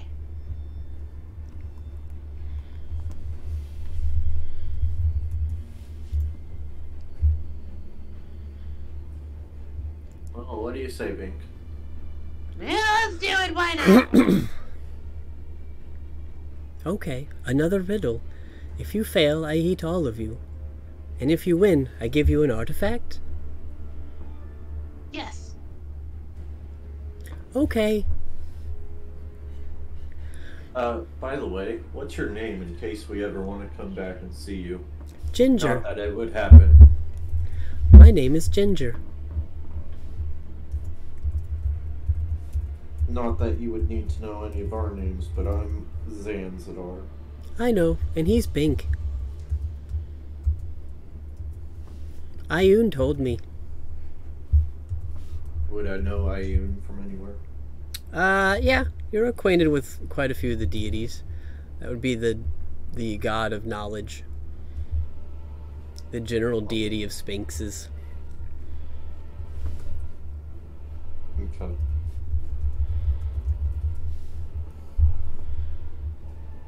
And is she evil or is she neutral or what? She's fairly neutral. Probably leans towards good.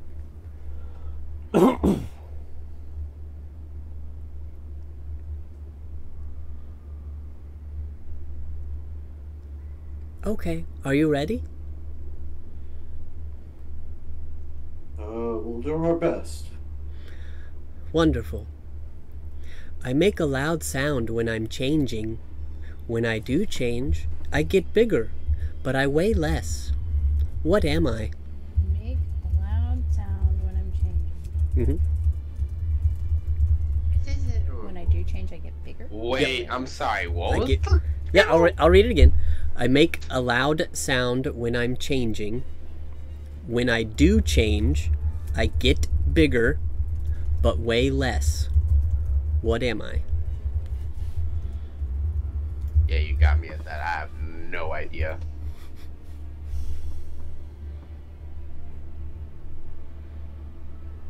Make a loud sound when I'm changing. When I do, I get bigger, but I weigh less.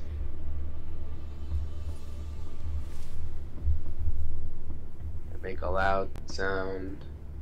Say like When I TNT or dynamite or something, because it explodes and then there's nothing left. But I make that's a the loud best. sound when I'm changing. Wait, popcorn? I make a loud sound when I'm changing. What was the rest? When I do, I get bigger, but weigh less. Yeah, popcorn's the only thing I can think of. TNT disappears, but popcorn changes and gets bigger and fluffier and lighter. But it doesn't weigh less. Yeah, it does. The corn itself weighs more, but when it pops, it weighs less. I mean, I'm pretty sure if you weigh it on the scale. I mean, That's the only thing I can think of. I'd say we go for it, if that's what you think of. And the only reason why I'm thinking popcorn is because I've watched movies recently, more recently, and I've had a lot of popcorn. And that's the only thing I can think of lately when I hear Is there a possibility to roll like an intelligence check for a hint? Nope. No. This is a player puzzle. Can we not? Oh. And this is guided towards Zan, right? Yep. Okay. Because I don't think it'd be TNT, because that doesn't get... Well, it gets bigger for a second, but I'm not willing to argue versus popcorn. These are so very different substances. Now I'm not sure. What do you think is right?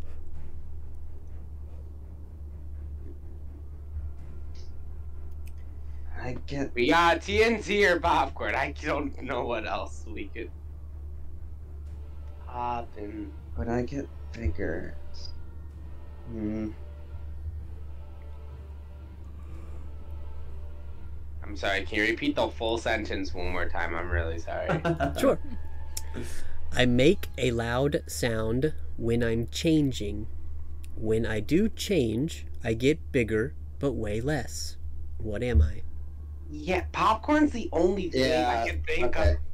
Yeah, you might be right. Xavier, on that. Maybe. Yeah, I'll have to go with that. I can't think of anything better than that. Yeah, I say popcorn as well, Zanzidar. Okay. Well, is it popcorn? Yes, it is. Woo! It's wonderful with butter. Would you like double or nothing for 2? 2 artifacts. How many artifacts do you have? I don't know. At this point, could I make a insight check? Because I think he's lying about Did the he artifact. just say he doesn't? He just clarified he doesn't. No, he said he doesn't know how many he has. Or she. Oh. You can make another insight, sure. How many he has? None. Like, no, I don't know how many I have at all. Do I have any? 17? Yeah. Okay. Still kind of hard to read, but some of the things that you're picking up, knowing what you know, Sphinxes are crafty. While she might not be lying to you, you're not really sure what you're going to get, but you also get the feeling that this might go on until you lose. I don't think we'll play for double or nothing. We'd like to be let out now. Yeah, we're good. Okay. Well, I suppose I owe you a reward. Do you want an artifact of my choosing? Or do you want information on the one you're looking for? Looks to Bink. And also relays that over the sending stones. Cool. So you are all privy to the information.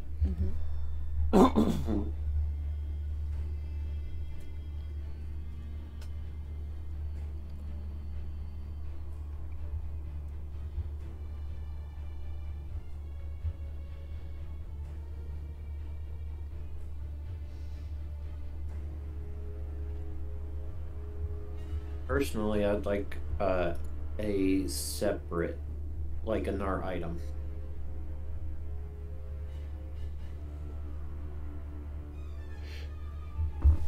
Okay.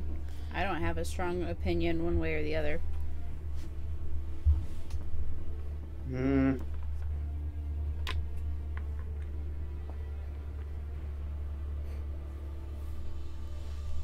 Aiden personally would like more information on the artifact we're looking for.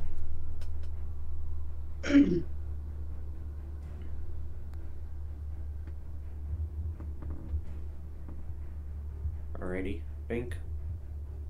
Already.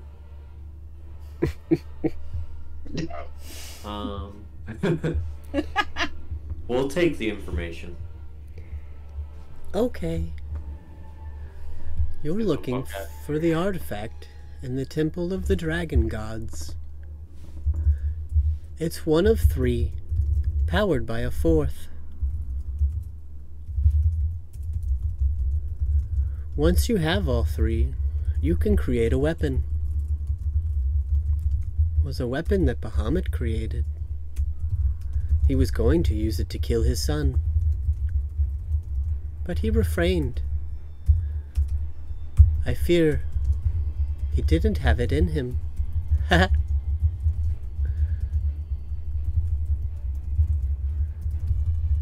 I believe... Powered by a 4th.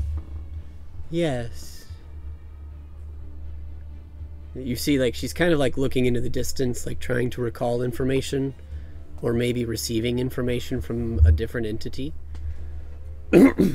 Yes, I do believe it's powered by a stone. A large stone that can be crafted into smaller stones and used as... Oh, what's the word for it? I don't know if you've invented it yet. Ammunition.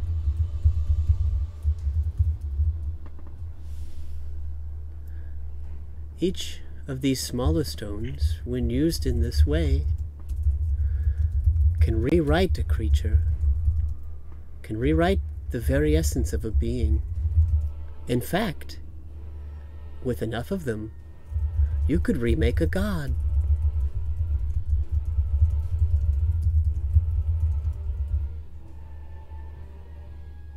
The piece that you're looking for, I believe, is called... No, I'm not sure. It's a long tube.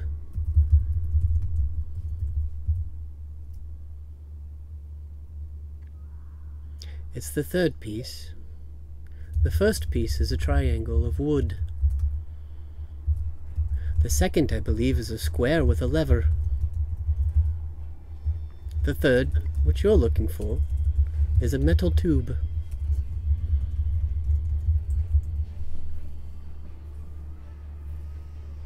It sits within a shrine that is guarded and can only be entered by one who prays to the deities.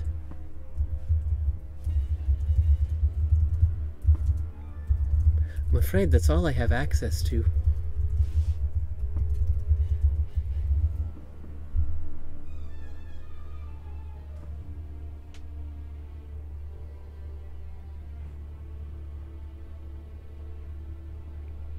Is there anything else I can answer for you?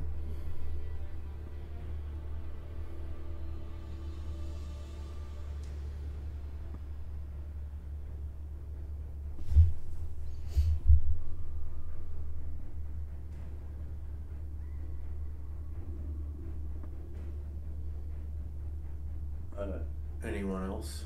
I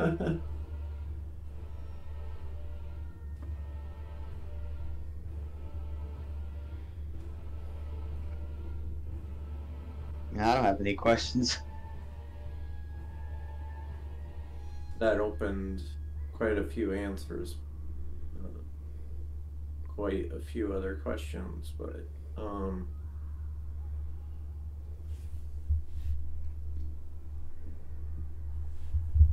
it's all very confusing. Wonderful. Isn't that what makes life so fun?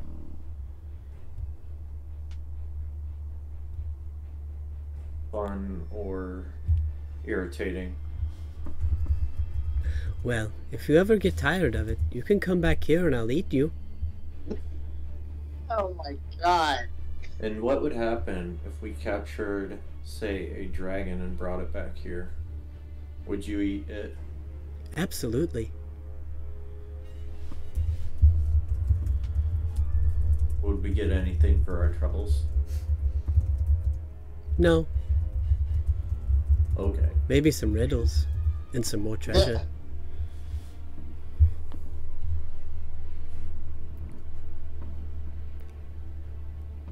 Well, I don't know. You've been a decent host. But can you let us out now? Okay. Goodbye. You see, as the sphinx in front of you, along with all of the treasure in the room, disappears. What about my rewards? You got it. She gave you information. Oh. And you find yourself in this room. I'm not going to delete everything off of Tailspire because it's way too much work, but it is an empty stone chamber. However, there is a doorway on this wall. And I don't remember if I hid it in here or not. Nope, I didn't. But there's a doorway there. Good. We open the door. See ya. Okay, okay. I want my gold. You find yourselves in the Oni's room. Oh.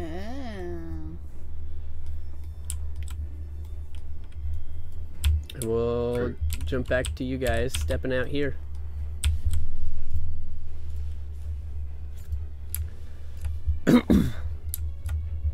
So Can I take a look at like a closer examination of these statues? Sure. Make an investigation check. What? We've already done. I'll I guide just you. need one. Just one.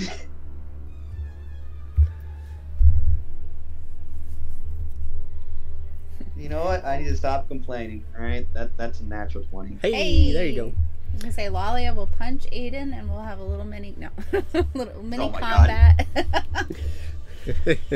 So, taking a look at these statues, the smaller statues seem to be relatively normal. They just seem to be figures or representatives of, you're not sure who. Looks like they used to have nameplates but have since been worn off or faded away enough that you can't read them any longer. The larger statues, however, with a natural 20, you notice that each of them is trapped, and it looks like a perimeter trap. Like if you were to step into a certain cone of vision, these traps would trigger. But being on this side, you can see the lever that disables them. I'm going to flick that lever and disable them then. Okay. You watch as all four of them just kind of open. And where you would assume that the orbs in their chest would probably explode, they glow brightly for just a second and then they go dull. Aiden looks at Lalia. Traps. A good call. Well, Aiden's gonna try to radio into Xanstar and Bink.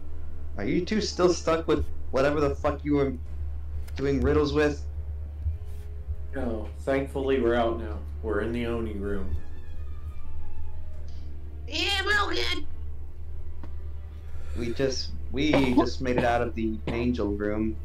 I have a really big fucking key that goes somewhere.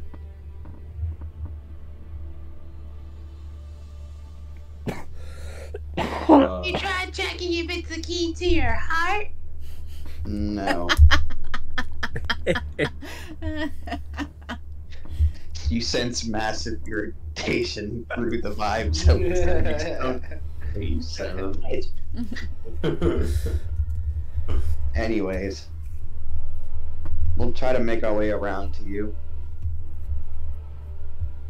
And with that, Aiden, if Lalia wishes to follow, is going to start heading down this hallway. Mhm.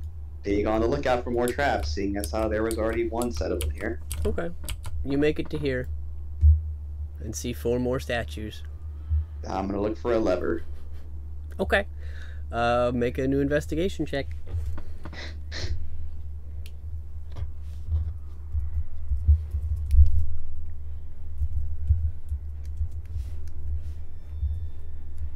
I will ask, is Lalia guiding me? Oh yeah. Okay. Once I wait for the ever slow die to make their final roll. Well, I will give you the information also that as you pass through this hallway, you hear these 4 reset. Oh. Alrighty then.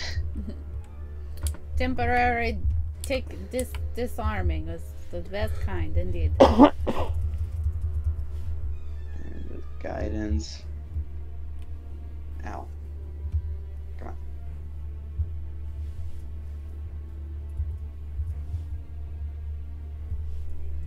Okie dokie, not bad. That is a dirty 20. Cool. Takes you a few minutes, but you do eventually spot the levers for these as well. In a similar fashion, you click them and they seem to disable for a moment, allowing you both to pass through before resetting a few moments after. And you find yourselves at the end of this hallway. And you see a clutter of boxes and supply crates and things ahead of you, leading into the hallway beyond. I guess we're gonna have to move them. Yeah. Does anything in the piles stick out as like odd or unusual or weird? You can make a perception or investigation check. I heard you say it.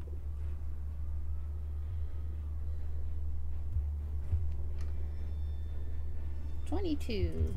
Okay.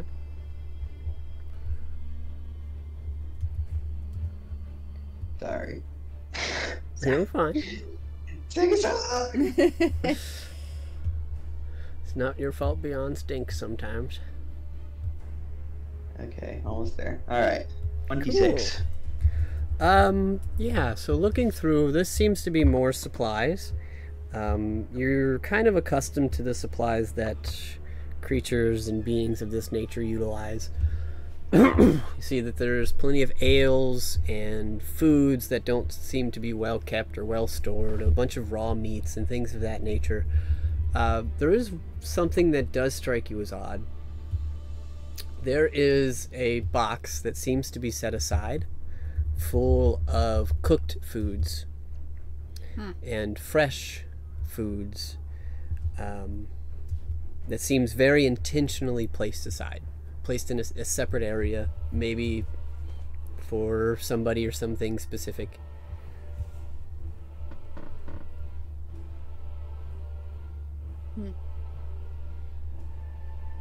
Mm-hmm. Why are these foods so neatly set aside? And rather, who are they set aside for?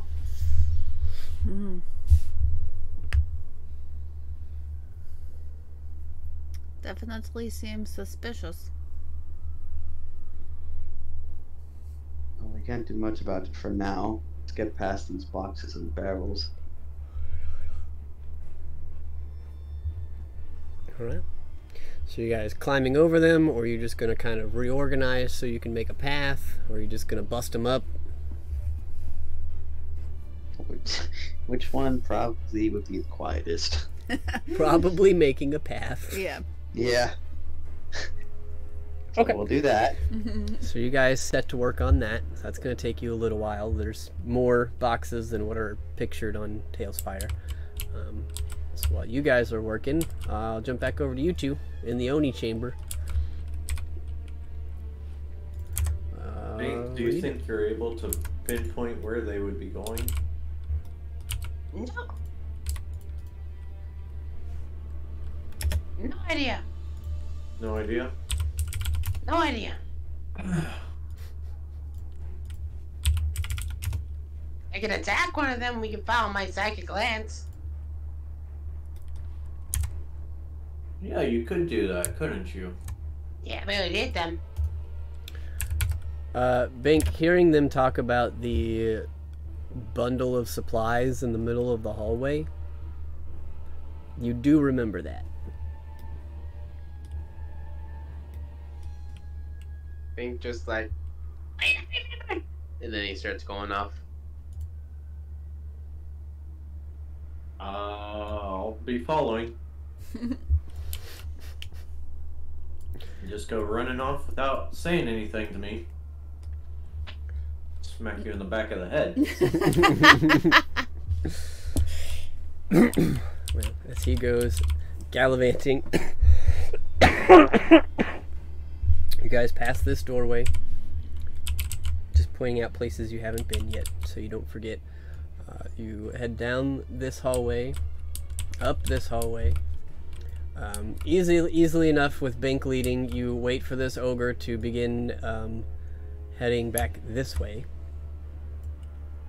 And the two of you are able to slip past and find yourselves in the same area where you see Aiden and Lalia heaving and pushing boxes and moving crates out of the way to create a path.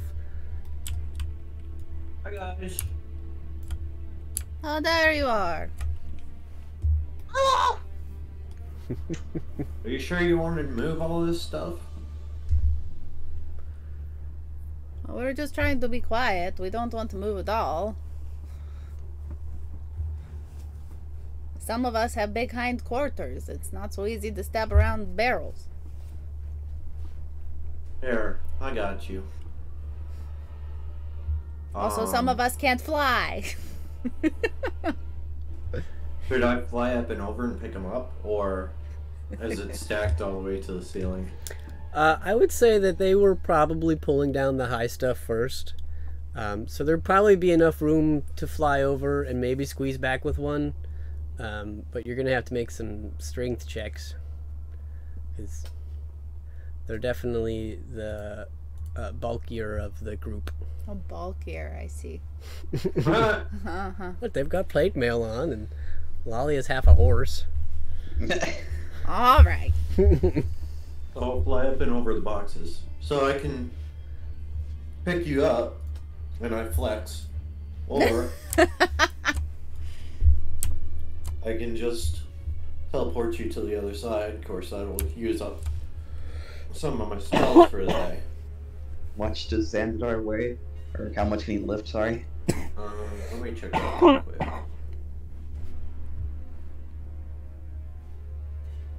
My push drag and lift is 690 pounds, and currently I'm carrying 150. And then your actual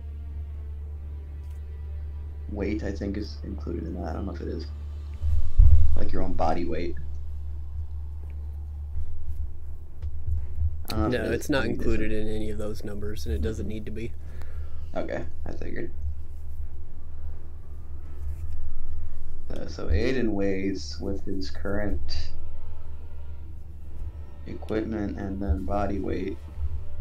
Oh god, I have to do math. I'm gonna go on my calculator. Okay. I'm trying to do those numbers in my fucking head. So, it's got about 170 pounds of equipment. And then he weighs another that. So Aiden weighs about 355 pounds with his equipment. You could lift him.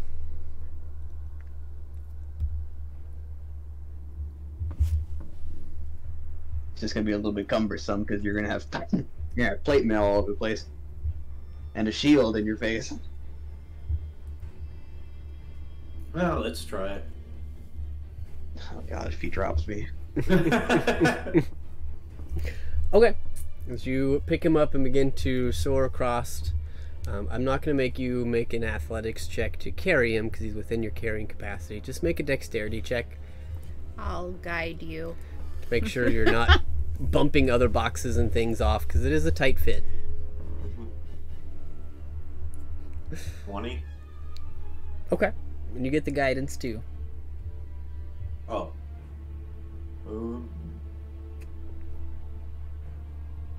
22? Okay. There you go. A 20 did it. I just wanted to make you sweat. Alright. So yes, you managed to carefully guide Aiden over to the other side.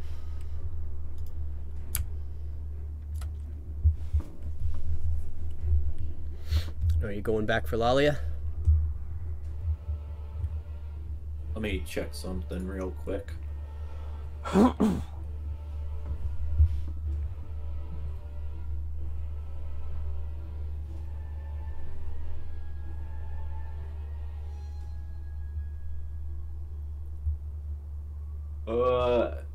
Lalia, Yes. I'm not gonna carry you. You look...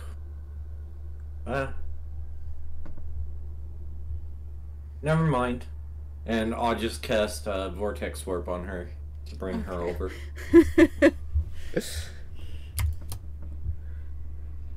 Shoop. Well, I could have done that. Yeah, but you don't have the luxury of getting spell slots back. This is at least not that one. I do get some back.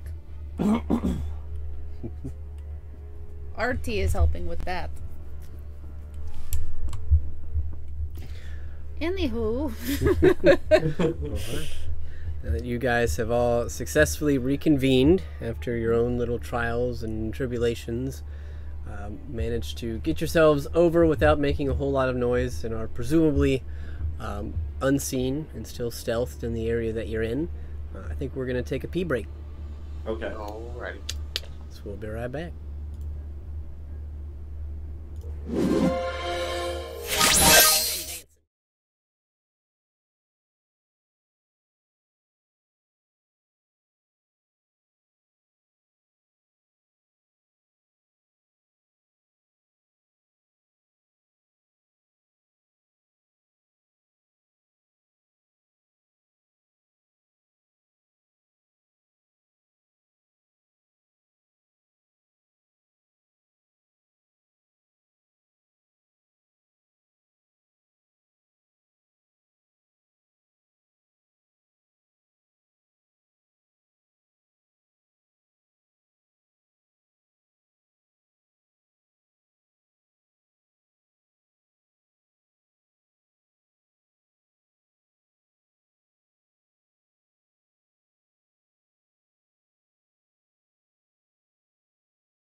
So, jumping back in, you guys have faced a couple of trials, got some information on the artifact you're seeking in exchange for answering some riddles and not taking an artifact from a sphinx.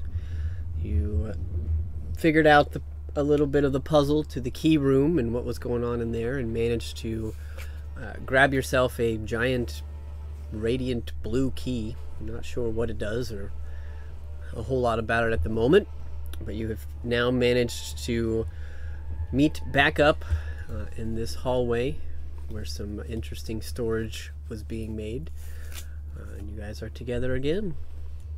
What would you like to do?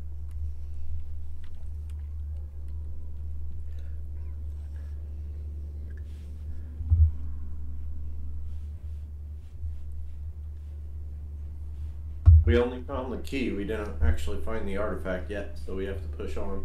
Yeah. Try and subdue as many ogres as we can one-on-one, and not have them yell out or whatever if we can. Mm-hmm. We shall smother them before they make any noise. What is this you are doing with your voice, Pink? I mean nothing. Turned into a completely different person there. So, question for Voice Aiden. taking the persona.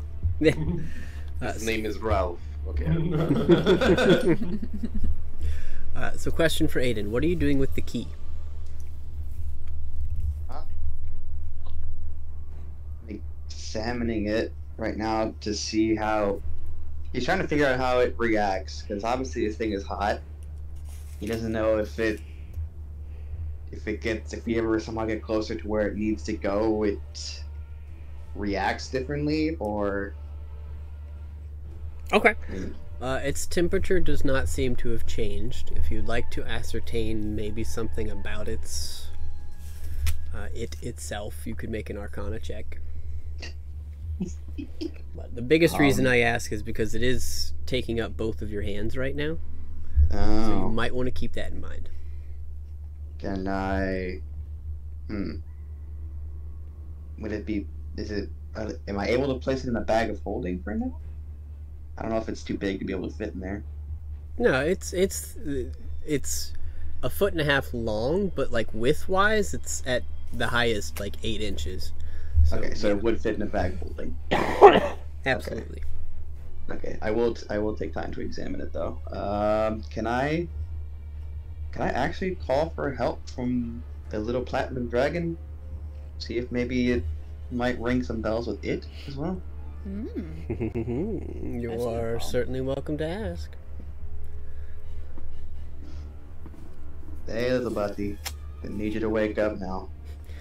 As you open the medallion and kind of give him a little poke, he looks up at you. What? What do you want? I have something here that I think might be able to recognize or have better insight than me on what exactly it is and can do. What is it? A really big fucking key. Kind of looks over at it. He's like, well, looks like you nailed it. It's a key. You're welcome. You don't know anything else about it. And the fact that it's fucking hot to the touch. Oh, I get it. You don't have any magic, so you're asking me to do it for you, huh? I'm asking for a little bit of help in trying to figure out what this key is, that's all. Make a persuasion check.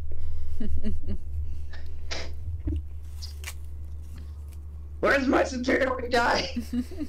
All these checks I could be making with some help.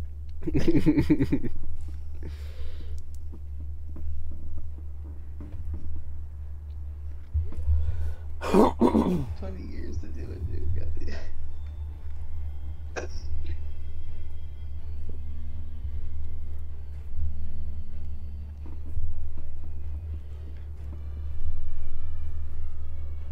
Beyond.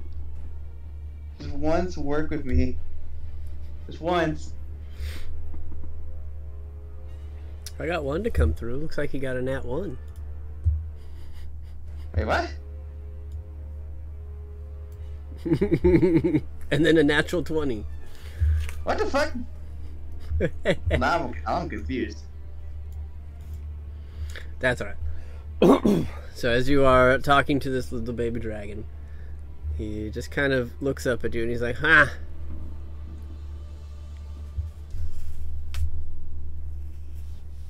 I guess I could help you. You know, when ask your friends though, they probably have more ability than I do, but alright, let me see it." And he like puts his little claw out. Aiden will hold the key out to the baby dragon. He touches it and you see that he kind of glows blue, like mimicking the key. And he pulls his hand back and he's like, "Oh! Wow, that's old." What did you learn? It's a key and it's old and it's hot. Really, that's it? No, dummy. Ooh. It's a key of protection against crystalline fire. Crystalline fire. Yep. What can you tell me about crystalline fire? Not much. Ain't seen it.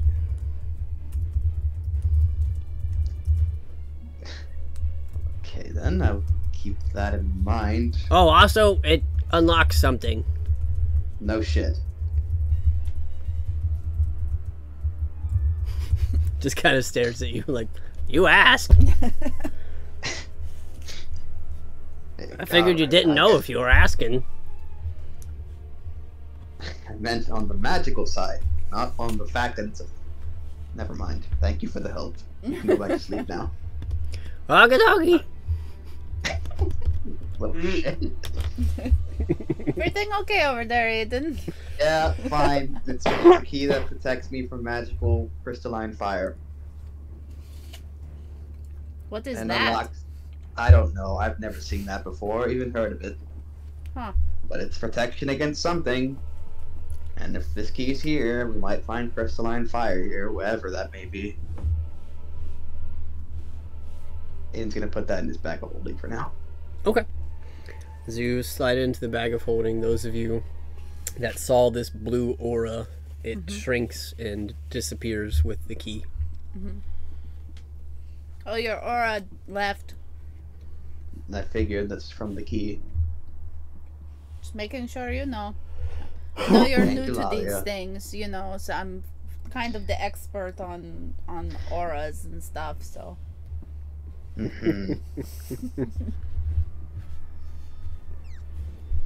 Alright, let's get back to finding out where exactly we're heading.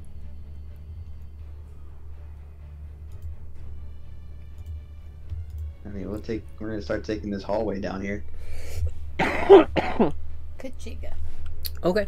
As you've been here for a minute, then you guys kind of peek around the hallway. You do see one of the ogre guards is heading back this way. Oh, well. Hey, buddy. Like to run up to the corner of the wall right there. This one? Yep. Cool. Out of sight. Do I need to make a stealth check? Or... Yep. Sorry, yes or no? Yes, please. Awesome.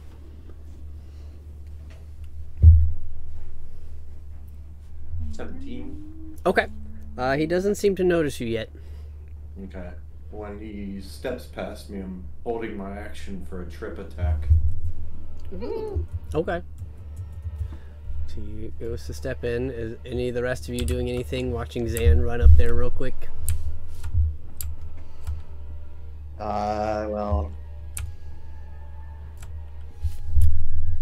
I mean, I'm readying an attack action for when Xandadar actually, if he managed to successfully trip this big ogre.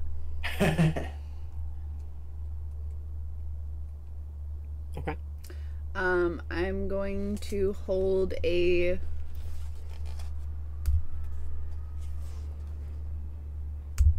Toll the Dead, I guess. Ooh, okay. in the hopes that he hurts himself while falling.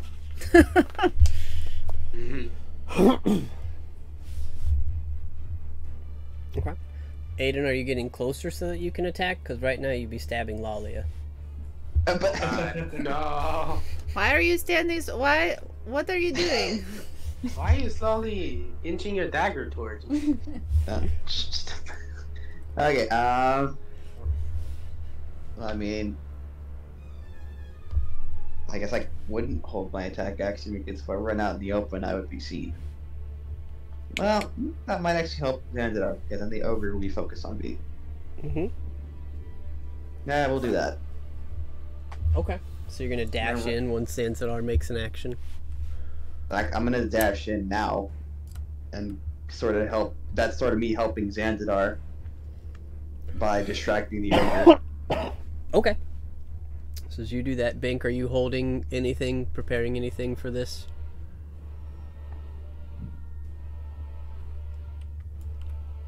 Yeah, I'm gonna be holding my 8th level spell ready on the. I'm kidding. No. God. I'm just gonna have my Tears Rapier kind of like on the ready if it goes around the corner, so you're gonna slice its throat. Okay. Awfully specific. Did you remember to pick it up when you left the Sphinx room? Ooh.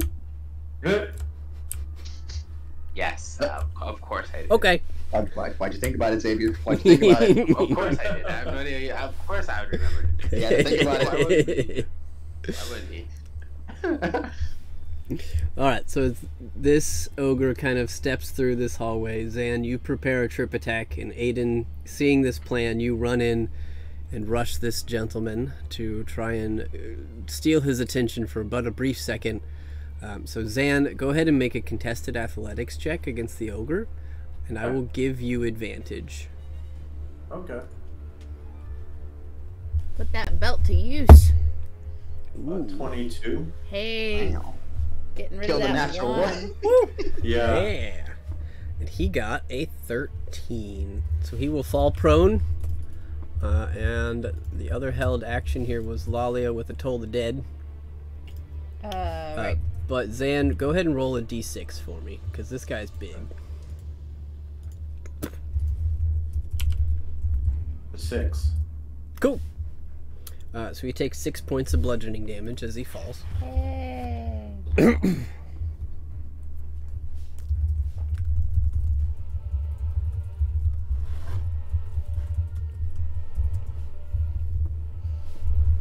And Lalia, you release a Toll the Dead, which is a wisdom You save. got it. That is a natural 8 minus 2. That does not succeed, so he will take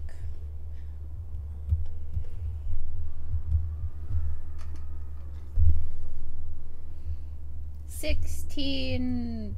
What is it? Necrotic damage? Yep. Necrotic damage. 16 necrotic damage. Alright, so with that gentleman on the ground, and you've got a nice wallop on him. Let's all just go ahead and roll initiative real quick. Let's see if this gentleman then. gets the chance to scream. Knock this dude out before he alerts people. Right?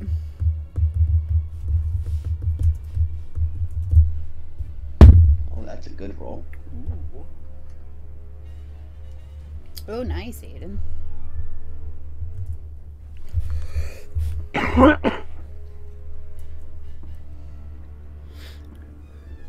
Do we have a Bink initiative? Sorry about that.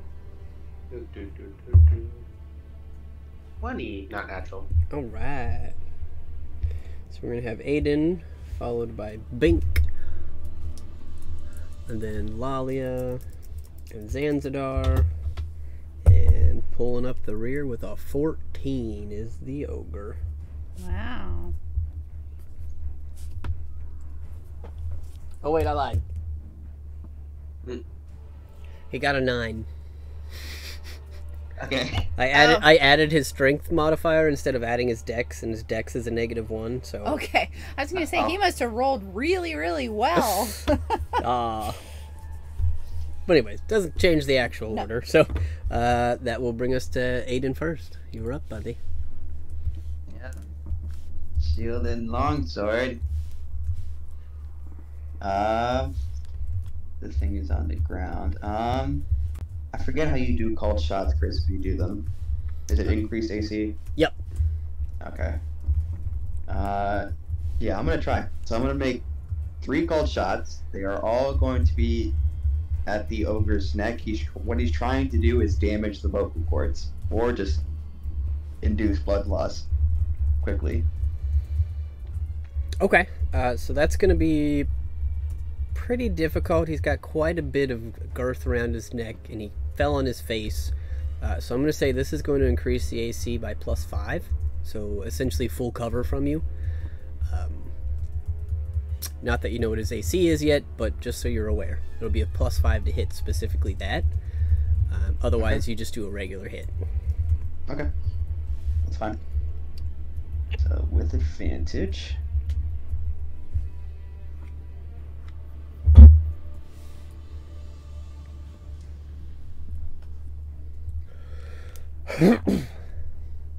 So the first one's a 22 to hit. Okay.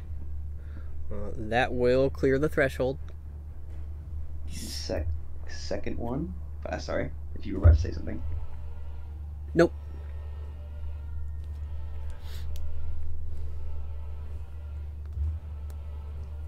No, Lord Beyond. I swear, I don't know. Maybe is it my computer or is it the browser that's wrong? Oh, what's up? It being so slow. No idea. It might be the internet connection. It's hard to say. It's a dirty 20 to hit on the second. Yep. That'll get it. Nice. Then the third one.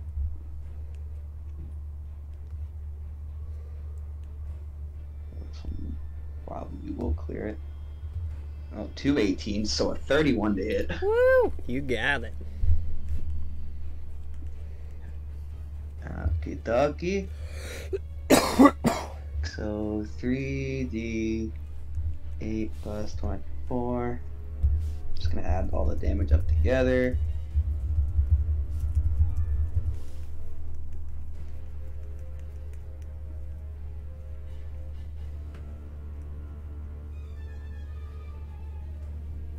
I did like.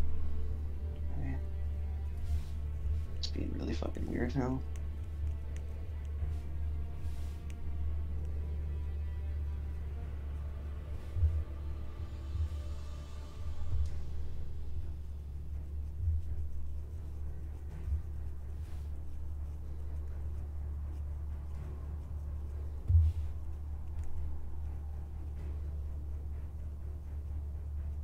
So 16 plus 24 is 40 points of slashing damage.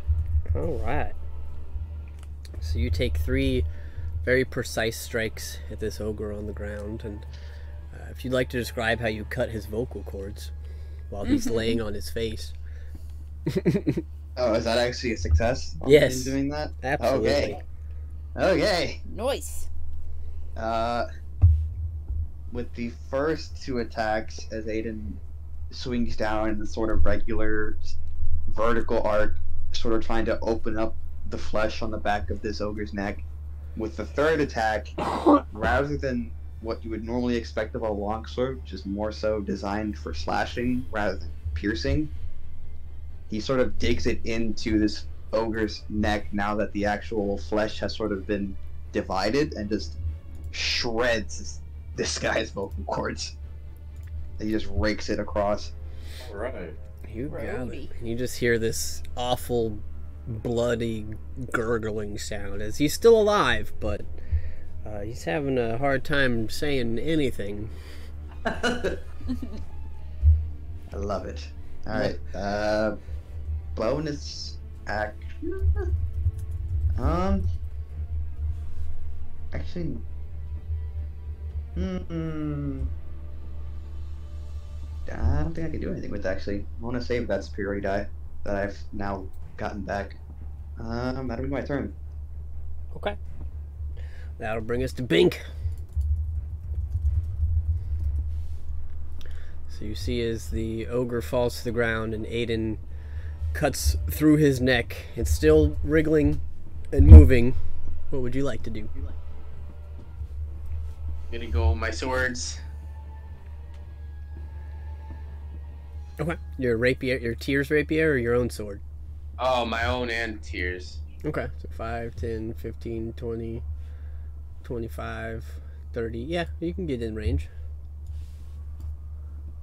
So I'm gonna go in for his throat. And you have advantage. Yep. Because he's prone. Okay, so I'm gonna go in with my Werewolf Scimitar first. For my first strike. Oh. Ah. 22. Okay. A 22 will absolutely hit. So go ahead and roll damage on that for me. 13 damage. Cool. How would you like to do this? Yeah. So, You just kind of see Bing kind of just like Naruto run out of nowhere and kind of just like jump in the air and just like slice through his neck like butter straight down, decapitate him. There wasn't much neck left. Yep. No crit needed. You got There it. you go. So as you chop off his head, is there anything else you'd like to do in this moment?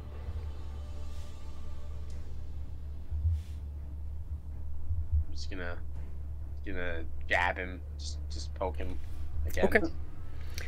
So make a perception check for me. Anybody that's up here in this hallway. So I guess everybody but Lalia for the moment. And Okay. natural 20 for 24. Nice. By about the next 15 years, it'll be up there.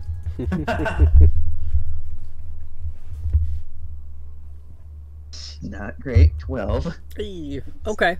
Aiden and Bink, you guys are kind of preoccupied with the death rattle that this creature is trying to get out.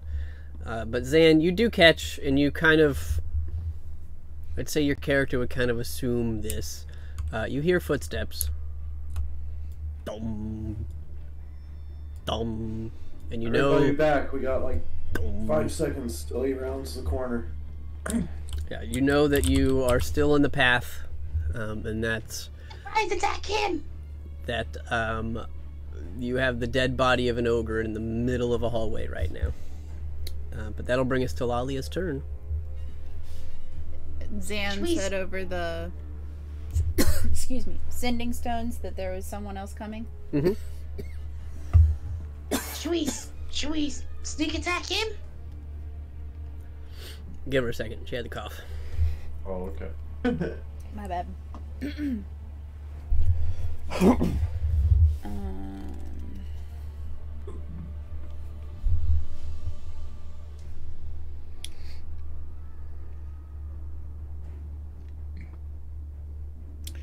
Um,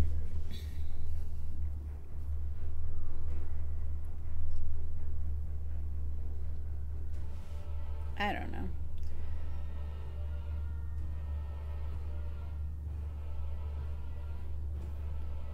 Okay. I'll give you this. You don't see them yet. Zan, you're not sure how close they are. It was more just the nature of one of the guards, their path does intersect with this area. And you get the feeling that they're headed back this way, but in no particular hurry. You didn't do anything that would have drawn attention. You kept this pretty quiet. So if it's easier to strategize, we can go out of combat.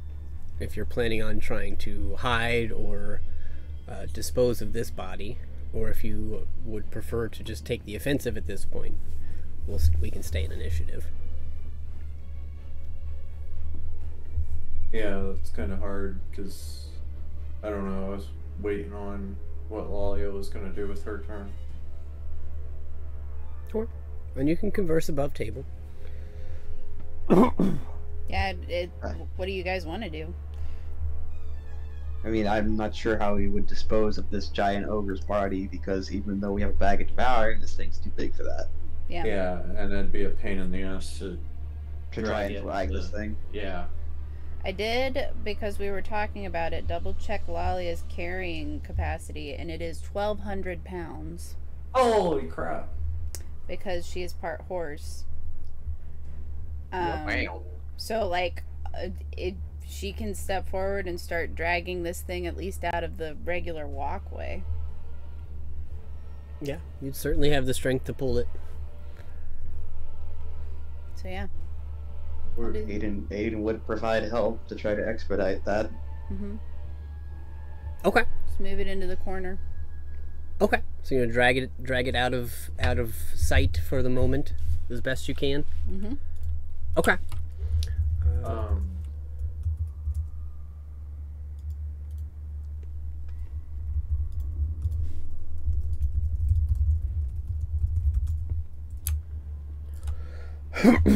So as you guys do that,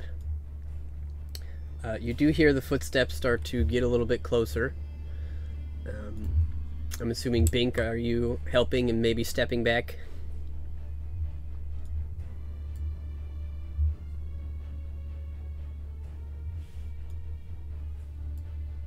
Cool. So a few more moments go by, and you do kind of see, those of you still at the corner or keeping an eye out, you see this ogre kind of come up to this intersection, turn and look away from you guys, continue this way, and then returning on his path, heading back this way, he is going to make a perception check. So whoever is working with the body, so that was Aiden and Lalia. Mm-hmm. I would like either each of you to make a stealth check, or one of you can make it with advantage. Which would be a straight roll for the two of us. Yep. What's your dex mod, Lalia? +2. Okay, so it would have to be me because I have +5. There you go. Can she cast guidance on that? It takes an action to cast it, so assuming I have a Okay. turn to do it, Yep. then sure. Yeah, you could guidance that. Okay. Okay. Then I will Straight. absolutely do so. Straight roll stealth check.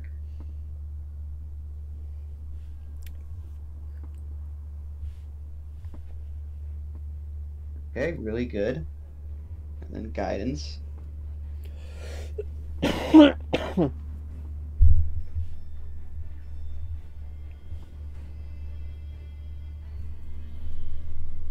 So a 22 on stealth. Okay. So doing your best to kind of drag this creature's body slowly, or as quickly, I guess, as you can, without making a whole lot of noise, helping each other, trying to muffle sounds and kind of stuff it into the corner in a way that it doesn't seem to be very visible. This gentleman walking down the hallway was not actively searching, so you needed to beat his passive perception, which is an 8. Hey, I mean, It was possible. I can count on one hand the number of times Lalia has rolled higher than 8 on a stealth check. He just seems to kind of continue to take his guard path, heading back down this direction, out of sight. You seem to have not been noticed so far.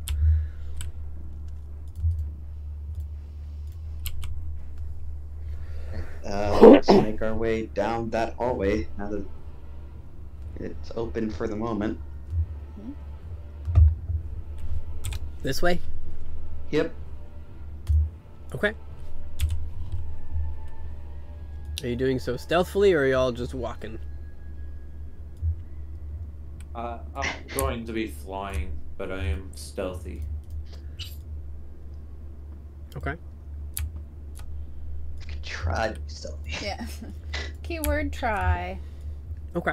Well, I'll give you this. As all of you step into this passageway, your passive perceptions, at least, and your communication with Bink earlier would tell you that there are a bunch of orcs ahead of you in a very open area. And some trappies. Yep. And as you step around and kind of look down that way, you can see that you're not noticed yet, but you can visually see a bunch of orcs in some open areas ahead of you.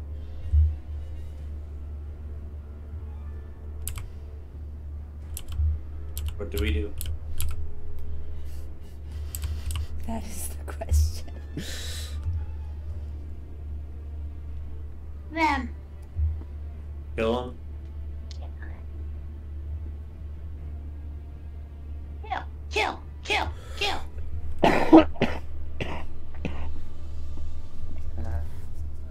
You know what? We could try it. You could surprise them as we're getting closer. Some spells. Or some AoE spells, sorry. That's gonna attract attention, no doubt, but Yeah. we ain't the stealthiest party here. I'd rather Right. get... If it attracts attention down there, and we stay at this corner, that ogre comes rushing in to look towards the orcs, we can jump the ogre. I mean, yeah, we can try. It's just what spell will we use down there? Well, I was thinking fireball. Fireball. Classic. When in Yeah. doubt. Yeah, send it. Okay. They probably would maybe have disadvantage since they'd be surprised, up to the DM. Sending a 4th level fireball that way. Okay. Um, So y'all just stepping out into the hallway. yeah. So let me get you all placed up in here. And tossing out a fireball. Alright. Wonderful. Right there. Cool. So you toss out a fireball. Go ahead and roll your damage. Okay.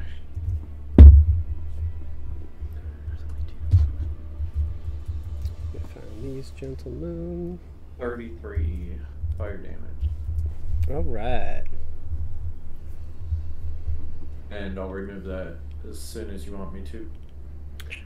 Yeah. Yep, I know who all's in there, so you can go ahead and take it down. How many are in there? There are 1, 2, 3, 4, 5, 6 of them. In that room. Mm-hmm. Oh boy.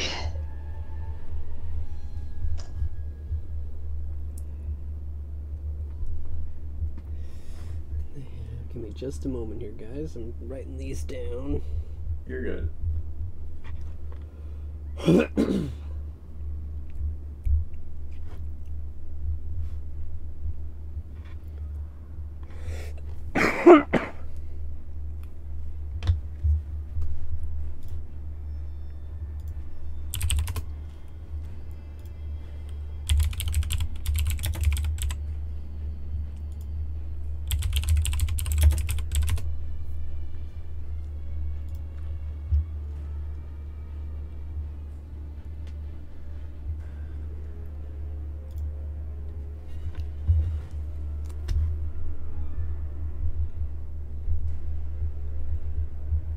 Okay, awesome. So as you release this fireball and it explodes in this area, you see of the creatures that you can see.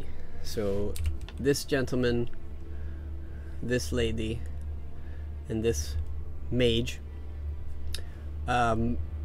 You see the fire wrap around them and start to lick and burn at their clothes in this quick instant. And the two orcs here just turn and look at you, seemingly unaffected. Damn it. But this one seems to draw back and cower just a little bit as he turns and snarls towards your group. Like you all to roll initiative. Yep. Yeah.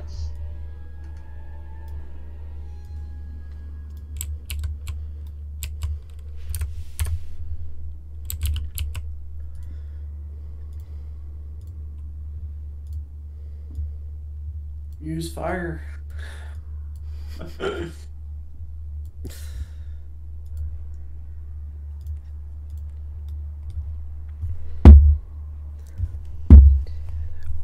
Boy.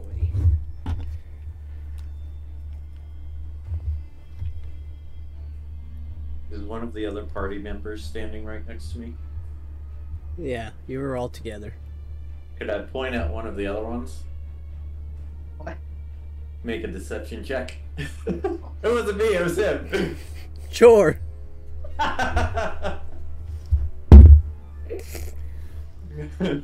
21. They look like they believe you, but they look like they want to kill all of you anyways.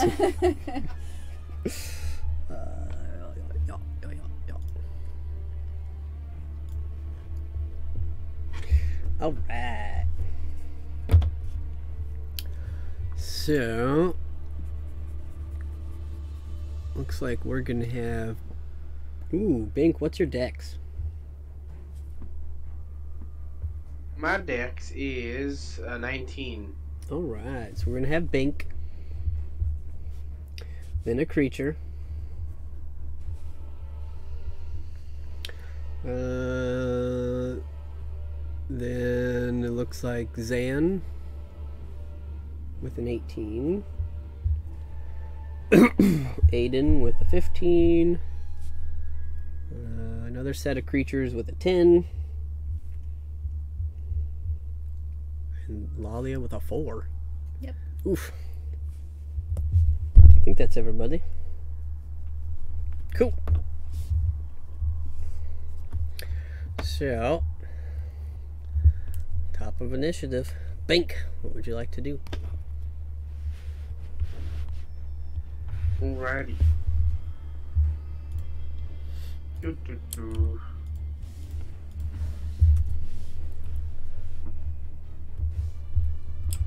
I'm going to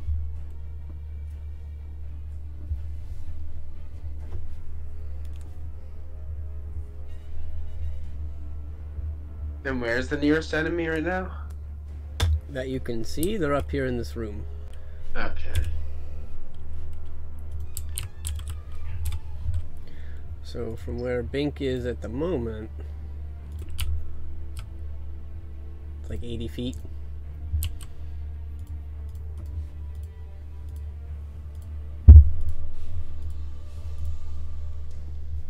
Their fate has already been decided. Gravity sinkhole!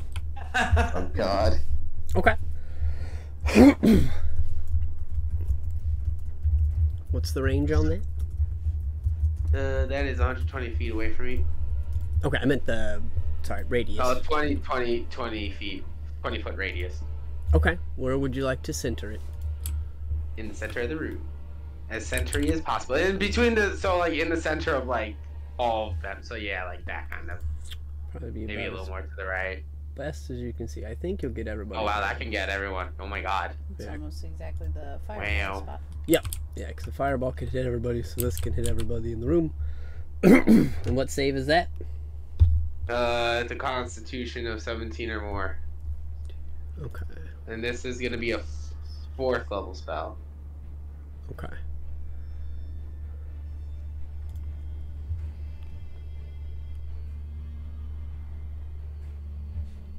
Alright, so the big orcs do roll a 17. The mages, however, get a 13. Alrighty. So they get pulled in the center, the others don't and take half damage, which is 37 damage. Wow. All Wow, right. I rolled an 8, 9, 9, 2, 9. Oh my god. Wow. Oh boy. What's half of 37? I actually can't think of that off the top of my head. 19. 18. I'm about to say what's half of 36? 18. Yeah, well, 18 or 19 because it's 18.5. Yeah. Alrighty.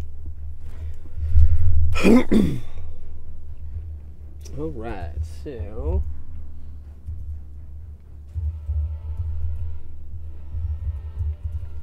that will bring us to the first set of creatures' turns. So you see these two mages, a little crispy, a little smushed now. Did Bink have a bonus action? Oh yeah, I have a bonus action. No, my bad. A bonus action? Yes, I do. Yes, of course, I have bonus action. I am going to. I have realized I have taken 0 damage from everything so far. Okay. I'll use some bardic inspiration on Aiden for now. Okay. And I end my turn. Well, go away. You know what? I'm sorry. I do redact that. I'm gonna try to get a little closer, but kind of stay out of sight from around the corner. So like, kind of like go around Aiden, and just like dip to the wall and just like go forward twice, and then stop right there. Right here? No, like one more. Okay. Where the wall is, yeah. Alright then. That it? Yes, that is the end of my turn. Wonderful. So this mage looks at you all. And he is going to run 5, 10, 15, 20, 25 feet here. And going to hit you all with the fireball. I'd like you all to make a dexterity saving throw. Everybody has advantage from at least Lalia if you don't have your own personal advantages. Yep. Am I immune? Because I already have advantage. I'm kidding. I don't not on dexterity. Wait, you said dexterity, right? Yep. Okay, so advantage with the Lalia's thing. Okay, cool. Yep. Thanks, Zydan, for that one. Natural 20, baby. Nice. Thanks. That's a +5 also, or? Yes. Oh yeah, so it makes it 31 for Aiden. Woof. Alright, did anybody not beat a 15? Everyone beat that. Cool! So you all get to take half damage Yeah. from a Forgot 4th level what's that. fireball. Okay, not too bad.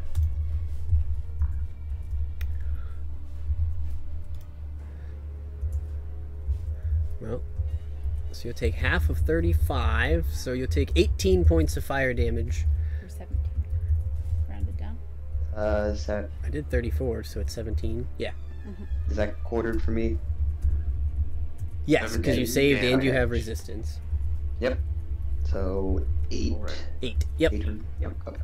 So I'm not gonna use my reaction to shield master. Evade. I am. Okay. Wait, do I have? Wait. Nah, never mind.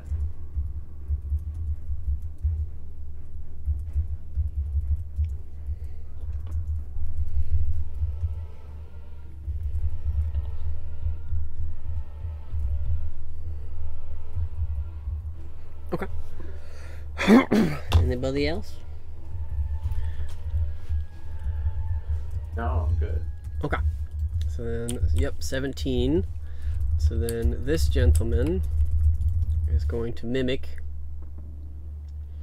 But you watch as he kind of pulls some of the blood from his face into his hand to add to his spell. Of course. And he's going to do the same thing, but he's going to cast Fireball at 5th level. So I need Love to another see deck it. save. Alright then. Still with advantage.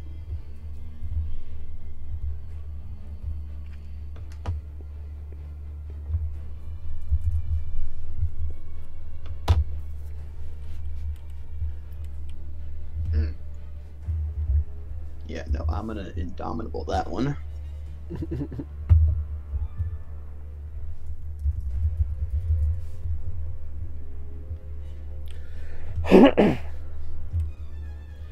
New deck save, Bink. With advantage. Yeah, give me a sec, sorry. You're good.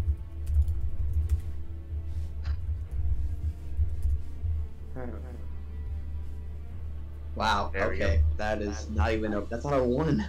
That's not a 1. That's only okay. Alright. I don't know how that's alright. Alright. Everybody good?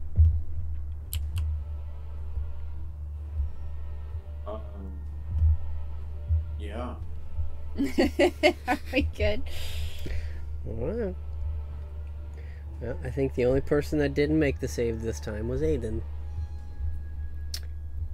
Because you had a 14 at the highest, so unfortunately you will take full damage. But it will be halved still, because of your resistance. And This time it was level 5, so it's 10d6. Oh, that's not that bad. Ah, That's a really low roll. That is not not great at all. lame. That's not bad at all. Goodness. 24 points of fire damage halved to 12. D&D Beyond is apologizing to Aiden for rolling so crappily on his Indomitable. It was a crooked roll between a 1 and a 19. I was like, fuck, man. Ah. Yeah. But that is the end of their turns. So that will bring us to Zan.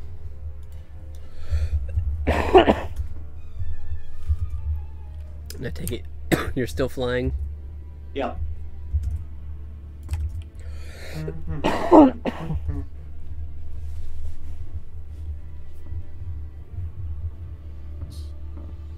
And they are,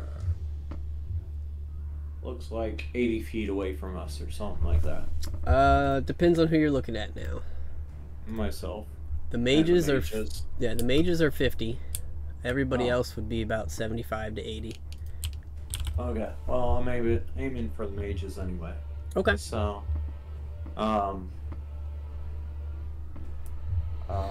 Mind Sliver at the one on the left. Okay. Intelligence saving throw of 20. Okay. What level are you casting this at? It's a cantrip. Oh, okay. Fuck it. He's gonna counterspell it. Okay. Nice. I see you up there in the sky there, Zanzdar. Let's see. I'm gonna click my boots as my bonus action. Cool. And I'm going to run back and duck behind the corner of the wall where I was standing, where I tripped the guy. Okay. And I will end my turn there, currently. You got this, guys. It did my job. There you go. Alrighty. Well, that'll bring us to Aiden.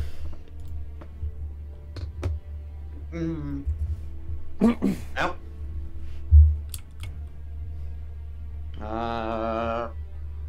Let me see. How far can I get with 40 feet?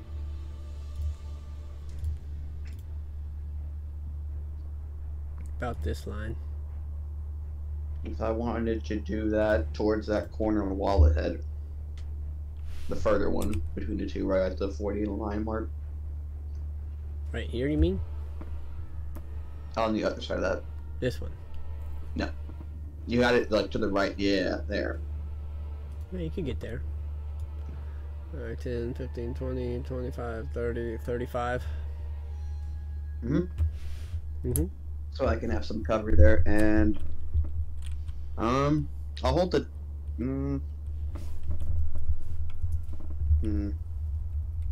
I'll hold the dodge action Okay. just in case that ogre behind me decides to come and say hello. Oh yeah, he sees you. Yeah, I'm gonna take the dodge action. He looks at you. I'm not looking at him. And he looks back at you. Alrighty. Anything else? No. Cool. That will bring us to some of the orcs then. You see that they are going to come up. They're going to ready their swords as well. Ugh.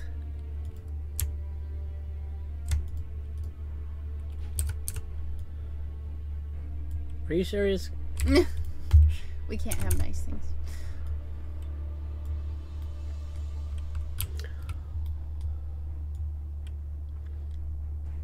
You see this one kind of get here, and then you don't necessarily see this gentleman right away, but you see an orc heading this way. Oh, Yeah, he's running. You hear shouts into the distance. Well, We're going to have a party soon. And they are mechanically holding an attack action. Okay. That'll bring us to Alia. All right.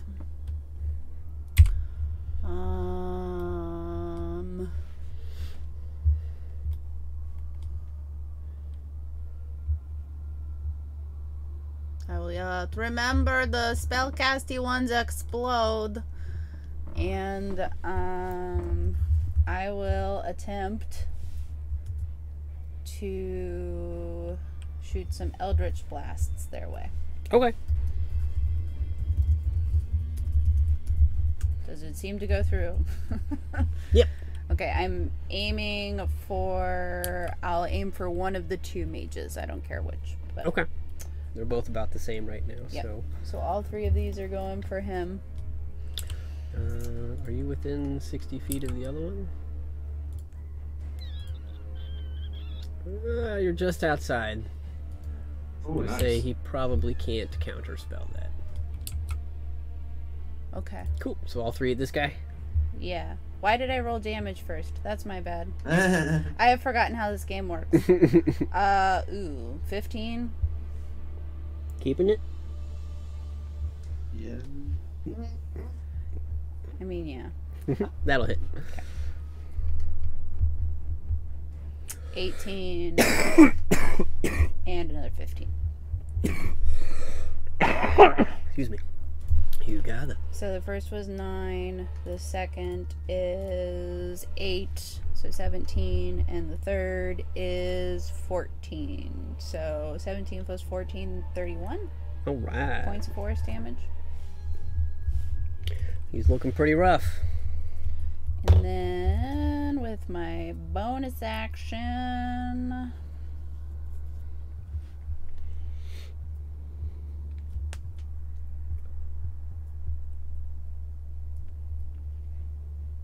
I will... Oh, everybody's split up. Never mind. That's it. It's my turn. Okay. And you're staying here? I mean, yeah, I guess. Works for me. Okie dokie. Then that will bring us to the ogre, who is kind of looking and sees you, Aiden, and hears these shouts. He's like, "Oh, time to work." And you see him pull out a log with a pair of limbs on it, and he's gonna shoot a bolt at you. Ooh. He has disadvantage Why does he have disadvantage? because Aiden's dodging. Oh, that's true. Ooh, got rid of a natural 20. Instead, that's gonna be a 15. Nope. Yay! Boom! You see a giant, wow,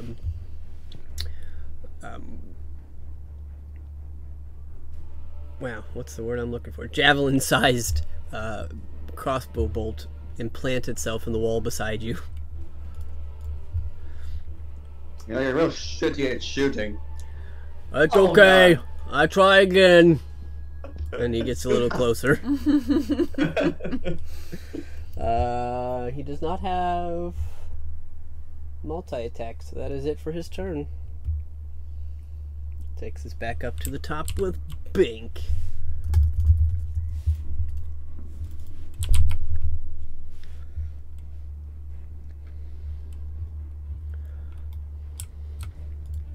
What would you like to do, Bink?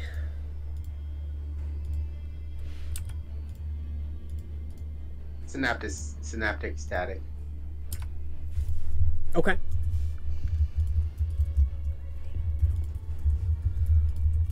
What level are you casting that at? 5th level. Alright. So, as you go to cast Synaptic Static, this gentleman is going to try and counterspell you. But, his counterspell is a level 3, so he's got to roll for it. And he needs... He said level 5, so he needs a 15. What's his modifier? He is a +6. But it'd be minus proficiency, so he's got a +4. Okay, so he's got a +4 to try and stop you, which means he needs to roll a An 11? 11 or higher. So I'll just roll this and beyond for you here. That's a 9. He fails. Hey. God bless. Synaptic static. Yeah. All right. Enough to basically get them and the person behind them. It's 20-foot radius. Good job. So yeah, Yeah. foot sphere. I think you can get all 4 of them. I think you should be able to get the one back there too. I mean, it's 120-foot radius, so I could probably put it wherever. Yep. That will hit all 5 of these orc-roonies. And they need an intelligence saving throw of 17 or more. Let's see what we got here. The mages might be up on this one. Ooh. +0. Okay. That's a D12. No. Should roll a D20. Alright. Alright. They all fail. Yay! Got an 11 and a 7. That is 25 damage. Okay. Okay, how many of them? 5? 5. They have muddled thoughts for 1 minute. It rolls a d6 and subtracts the number rolled from all of its attack rolls and ability checks, as well as its constitution saving throws to maintain concentration. Alright.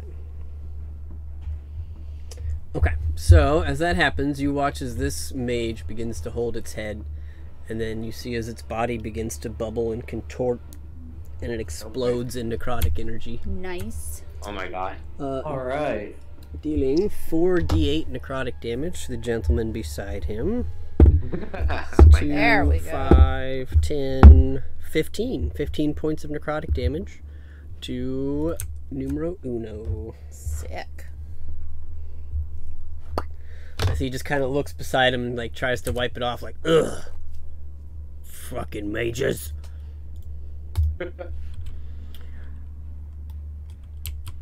All right. Anything else? Yeah.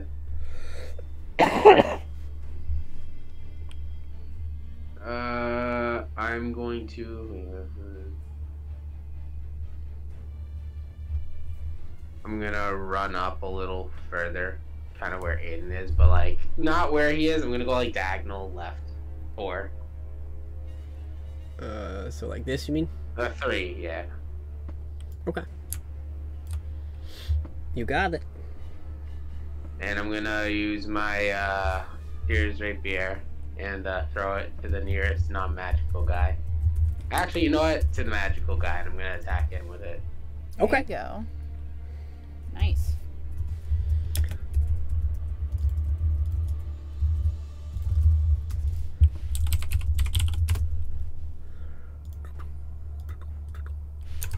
Would I get any sort of advantage since their minds are meddled with? I Unfortunately, forgot no. what that does exactly.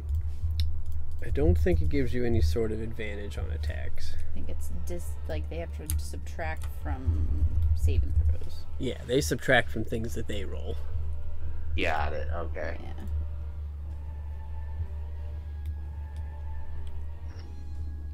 From everything basically, most of the stuff they roll. Yeah. Oh yeah, so they have the 1d6 and then they just subtract that. Okay. Alrighty, so I throw my sword. It goes to the magical one. It makes a swing, and that is a 29 to hit. Absolutely.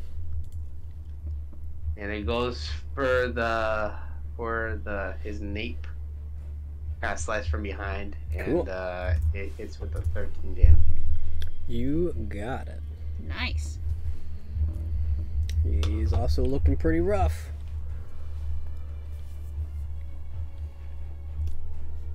Anything Yeah, else? let's just stay at the front of his throat, just because it's in front of him. But yeah, no, it gets him in the front of his throat. All right. And I end my turn there. Awesome. That will bring us to this gentleman's turn.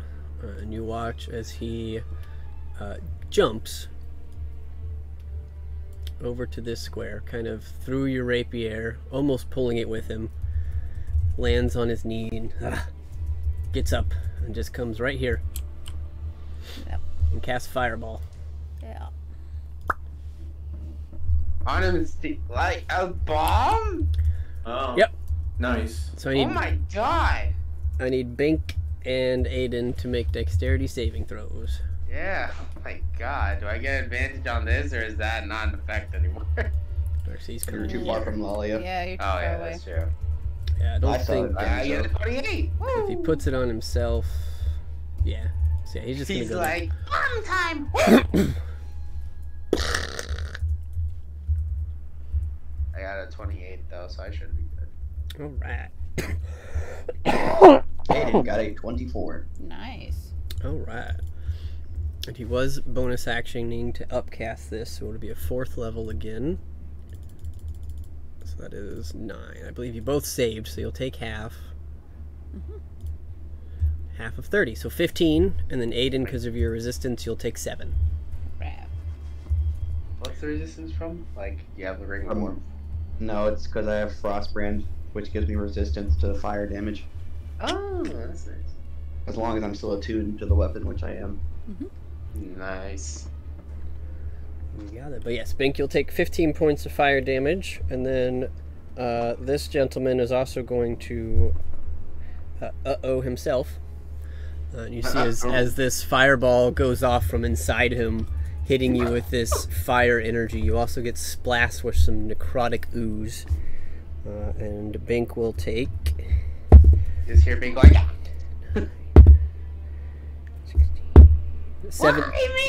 You also take 17 points of necrotic damage.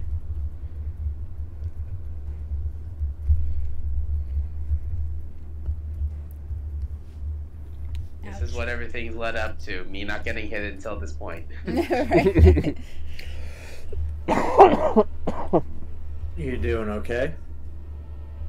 You just see me just like covered with black necrotic gunk, and I'm just like,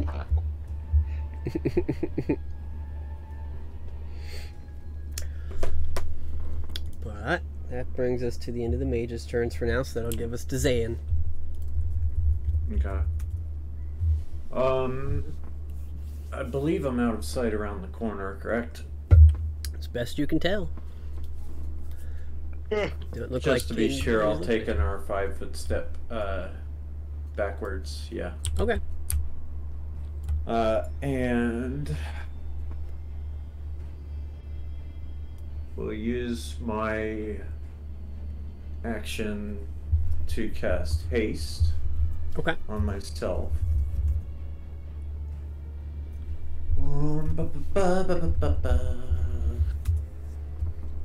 Gotta mark off the spell slot.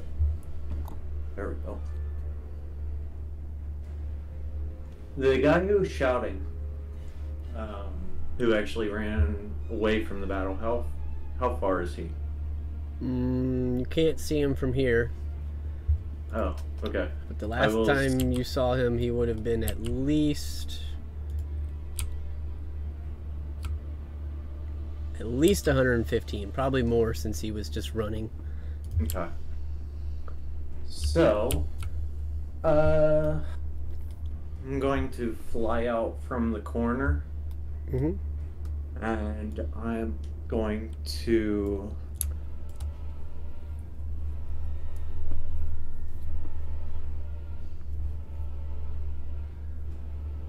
I've still got an attack, and I've still got a bonus action. So, for the bonus action, I want to fly past Bink, and I'm just gonna say, "Come on, you got this," and healing word him. Okay. You got it. So you can go ahead and roll that. I believe that's 2nd level, right? Healing word. It starts at first. Yeah, it starts at first, but you can upcast. Yeah. to. I'll do that. You get 8 points. And then I'm going to fly up where the first guy died. And fly next to that orc, getting him right in line. And I'm going to Lightning Breath. Okay. As my second action. Cool. So, point of order here, since these guys were holding. Yep. As you get to this point, you watch as the one down here takes a step forward. Boop! And I need you to make a dexterity saving throw. Okay.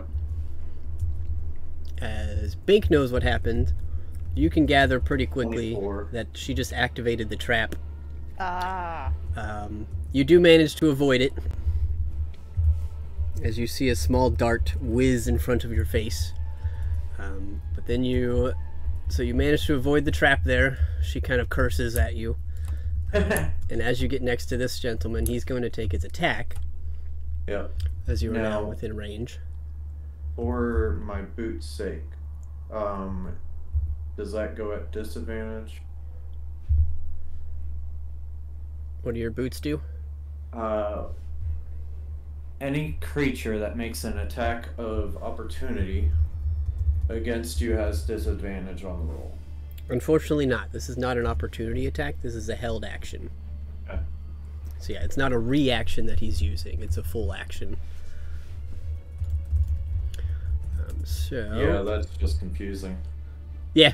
When you hold an action, you're essentially conserving your full 6 seconds to take an action during combat, whereas an opportunity attack is merely a reaction. So it's like a 1 or 2 second type thing that you get to add on to your normal 6 seconds. And he held his whole 6 seconds, so you could take a focused single attack when you came up. So Gotcha. he is going to do so, and that's not good. It's a 15 to hit.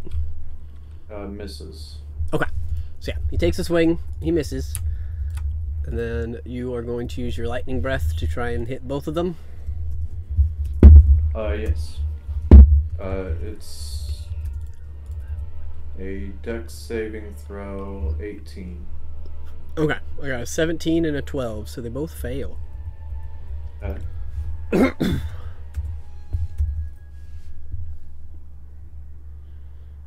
It's 23 lightning damage. Nice.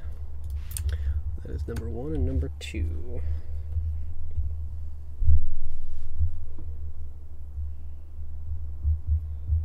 You got it.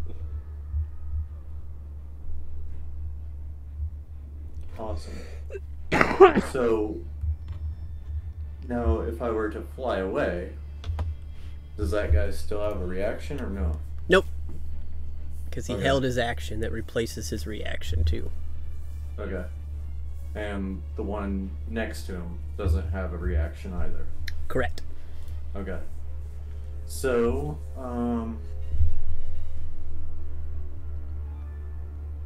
where's the ogre? Down here.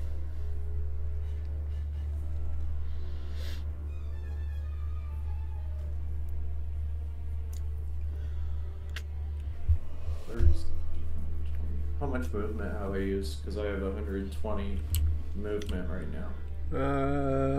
Let's see. You started here. You moved 5. Then you went here. And then I'm just gonna drag it big time. So we're gonna say you've used 85 so far. And how much to the ogre? 150. Ah, can't get there. Okay. I'll place up right behind Aiden then. Here? Yeah. Okay.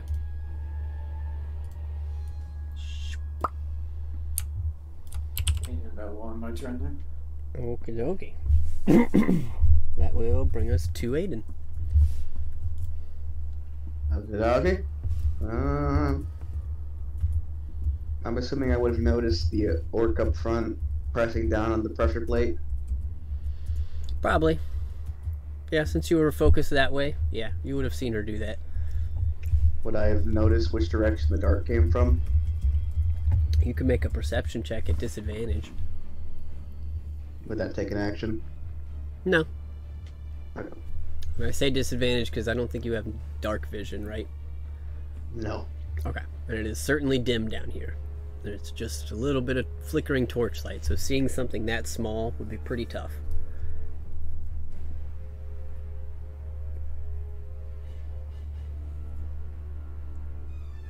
Still not bad. Looks like a 21. Okay. You can see the path that it traveled, but you're still not sure which side it came out of necessarily.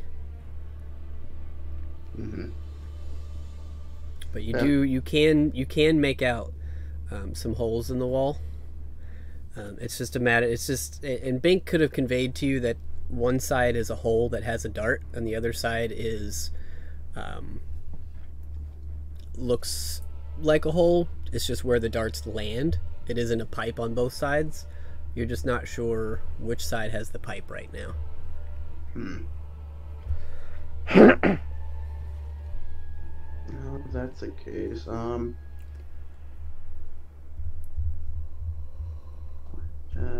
could probably get to the ogre, correct? Probably.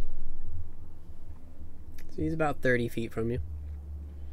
Yeah, I'm gonna head that way then. Okie dokie. I'm gonna take my attacks on him.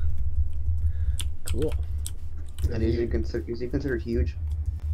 The ogre is large. Okay. But I will say, you would see this gentleman kind of coming as well, because he runs this circle. Oh, good. Alright, I'm just looking at my maneuvers. Alright, I'm gonna make my attacks. Do.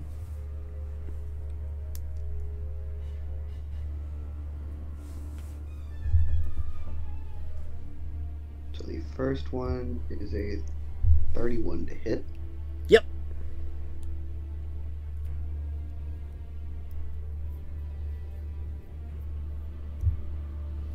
Second one is a 29 to hit. Oh yeah. And the third one, Beyond would stop acting fucking funky.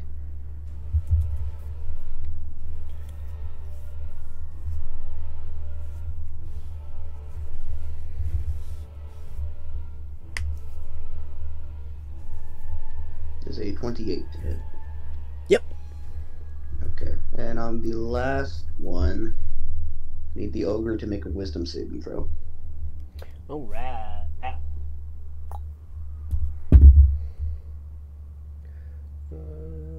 4. Is this ogre immune to being frightened? Not that you know of.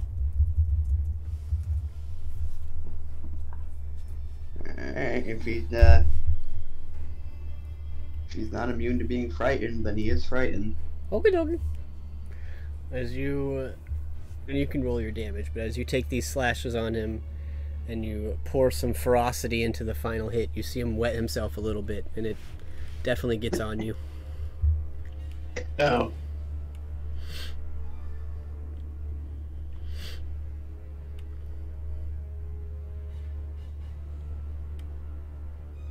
I just got pissed on by an ogre? What? You're the one that scared him. You should have went to the bathroom earlier. I want to die. 14 plus D10. 24. Add another d10 to that. Ooh, that's pretty good. So 14 plus 24, 38 plus 8 is 46 points of slash damage. Alright. You got a really good hit on this guy. He's already looking rough. Alrighty then, let me look up the frightened conditions because it's been a while since I've actually scared a creature. Yeah, he's got disadvantage as long as he can see you. Yep, and I'm going to move back 10 feet. Okay. Since I have 40 feet of movement total. Does he get an opportunity on you? Nope, because of the mobile feat. That's true. You got it. Anything else? Yeah, we'll second wind. Why not? Okay. Get a little bit of healing.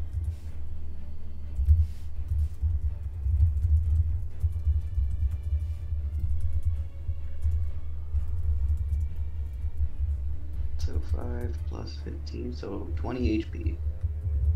Nice. And that's my turn. Alrighty.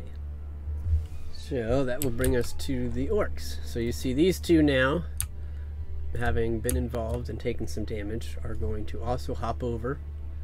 And they're going to run this way. And Oh, this no. one is going to run this way.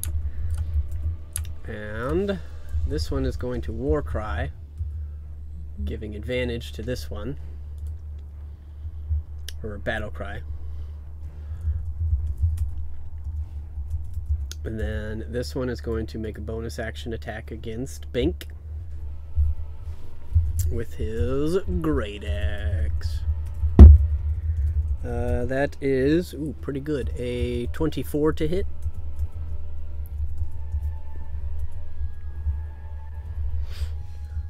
Does that hit Bink? What? Sorry. Does a 24 hit you? Yes. Okay. So you are going to take. I just lost it here. 1d12, so 10, 14, 17 points of slashing damage. Okay. And then this orc is going to take 2 upward swings at Zanzidar with advantage. So the first one, that's bad, is a 10 to hit. Nope. Got a 3 and a 4. Oof. Wow. The second swing is a 16 to hit. No. Alright, so 2 misses. Come on, hit me already. I'm trying! And then this one has, what's their speed? 30? 5, 10, 15, 20, 25, 30. They have just enough to jump over, so then they will dash.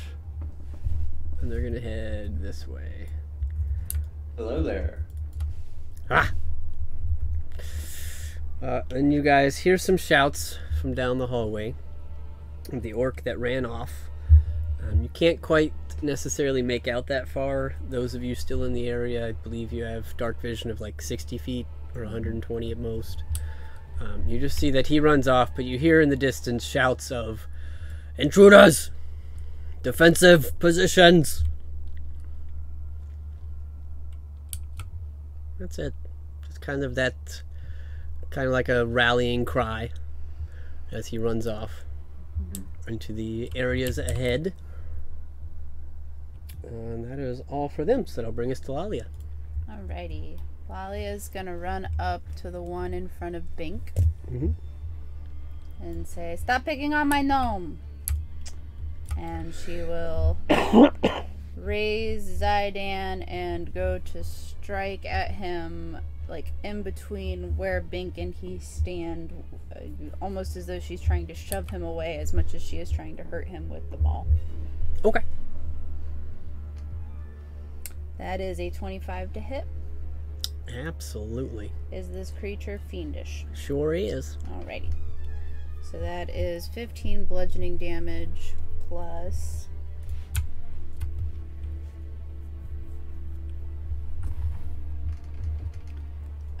ooh, that's a nice roll. 18 radiant.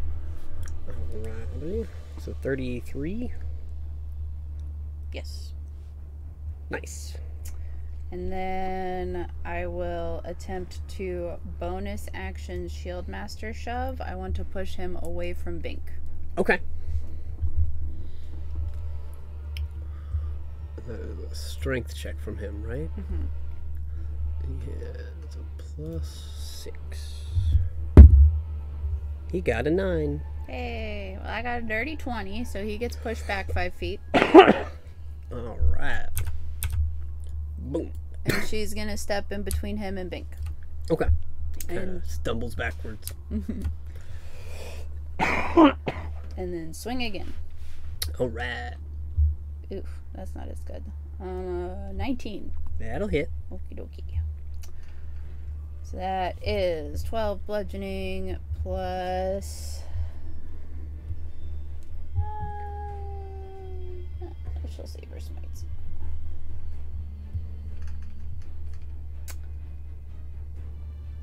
$15 radiant. So 27 on that one. You got it. And how would you like to smoosh this guy? Just that, really. Is stop picking on my gnome. Only we get to do that. Back the fuck off. Smack, smack. Yeah, he is out of there. Anything else? That's her turn. That would bring us to the ogre. He's kind of wetting himself. He's oh! Sees Zan floating in the air. Takes a shot at Zanzadar with his giant crossbow. Ruh-roh. Bring it. I don't believe he has disadvantage because it's not on the one he's afraid of, right? Nope, he still has Still has advantage advantage. because Aiden is still in his line of sight. Oh, that's right. Cool. He has a +3. Alright, let's see what he gets. Ooh. Alright, so the lower was 17 + 3, a 20 to hit. Nope, misses. Oh, My man. AC's a 22 because of haste. Nice. Ow. You got it. So You you love haste. see this javelin coming right at your forehead, Zan, and you just managed to dodge it just in time. Oh, that was a little closer.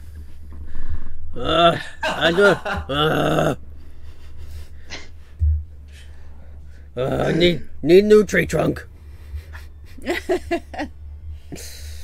Well, you won't find any in this direction. You might want to turn around and look somewhere else. What? That'll end his turn. Please tell me you turned around. Please tell me you turned Oh, yeah, he around. turned Oh, around. Lord of mercy. He turned around. He's like, what? Where? Oh my god. Wow. Oh, that's perfect.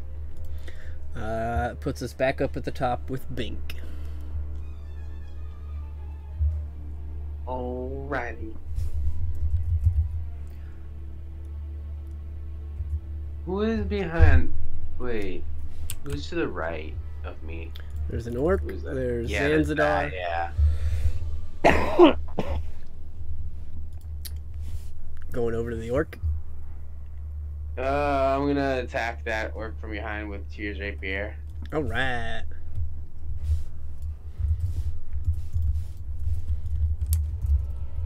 Uh, 27 to hit, Absolutely. 13 damage. You got it. What's number 2? Yep. You got it. You get a nice stab between the shoulder blades, and you see this orc kind of recoil from it, but they're still standing. As you see that happen, I'm gonna go in quickly from the side and jab it into the side of it with Alright. 22 to hit, Absolutely. 11 damage. All right. And then after I stab it, I'm gonna go at it again with a 32 to hit. Yep. God. Slash across its chest with 10 damage. All right. You got it.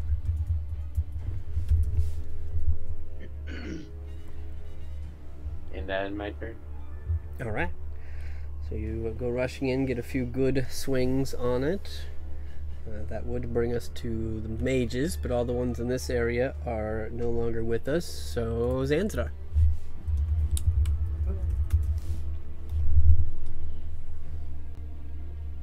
Were these the ones that absorbed the fire? Or was it just the mages? The mages did not absorb the fire. Oh, okay, gotcha.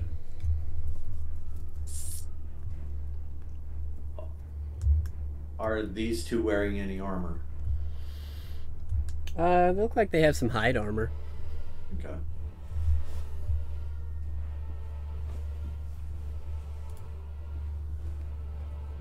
There might be some chainmail hiding underneath. You're not really sure. All right.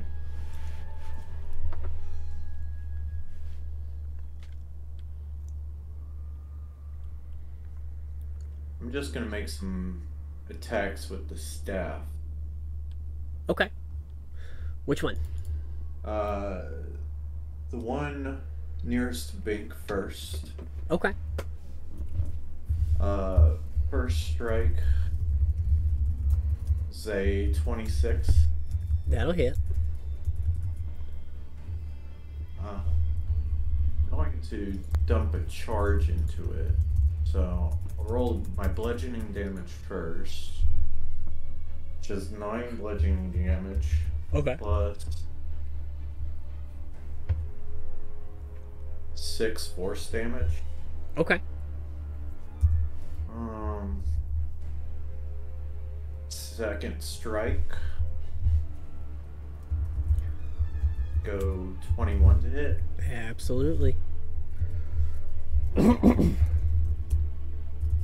13 bludgeoning damage.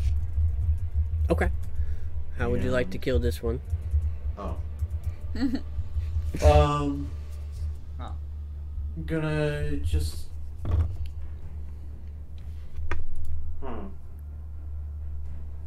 gonna do a thrusting forward, kind of making my staff into a spear, and I'm just gonna hit him in between the heartbeats. All right. And you do. And you watch as their body crumples.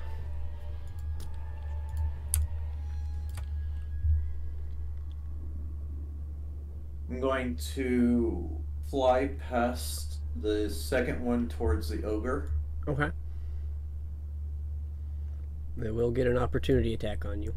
Go for it. Disadvantage. Yep. Ooh. Ooh. A 7 and then a natural 1. They will certainly miss. Yeah. And you can definitely get to the ogre.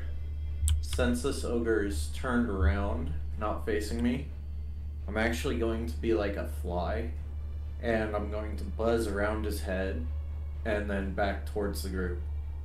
Okie dokie. He's gonna try and swat at you, Yep.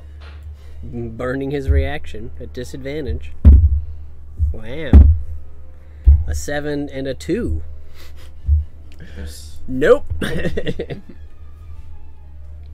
And I'm going to place myself in between that orc and Bink. Okay. But you do see as he's swatting at you, he begins to turn back around. I'm a silly tiny dragon. Unless you wanted a fucking tree trunk. What happened to going and getting a tree trunk? Too many things. Well, end my turn there. Just go get the fucking trunk. You're not gonna hit me otherwise. That will bring us to Aiden. I'm using my free action. Just go get the trunk. You're not gonna hit me otherwise. Trust me, you're not gonna hit me with that flimsy piece of wood. I gotta try. Are you sure? Yes. Are you really sure that you're sure? Yes, or gentlemen kill me. Oh, what is this about gentlemen? Well, that's definitely 6 seconds worth, so. Alright, fine. Gentlemen, okay. Well, that's a little piece of information. Anyways. Well, put me back within melee range. Cool. I'm swinging again.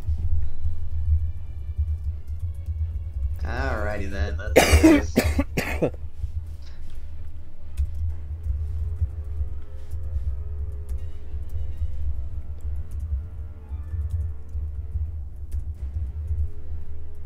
So the first one's a dirty 20 to hit. Absolutely.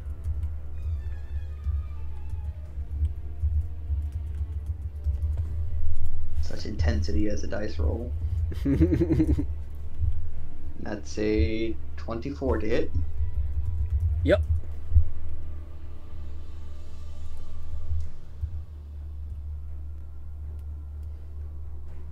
And the final 29 to hit. That'll do it.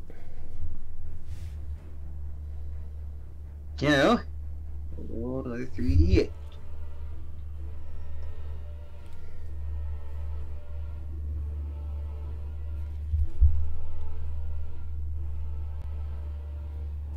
If Beyond would cooperate, that'd be most helpful. We're getting there.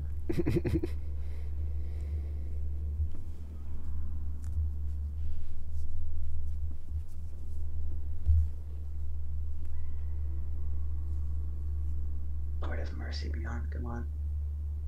Sometime today.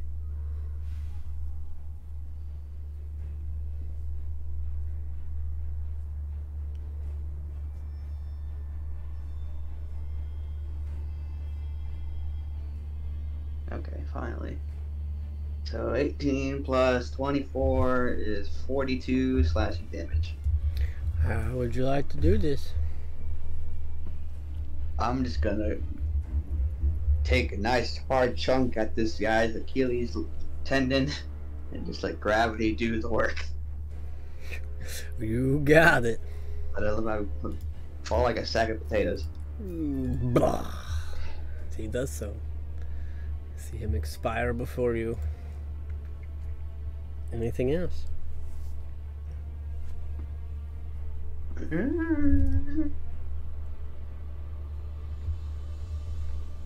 Sure. I'm gonna go back to that oak back there that was trying to say hello. And I'm gonna use my shield master shove. Try to knock him prone.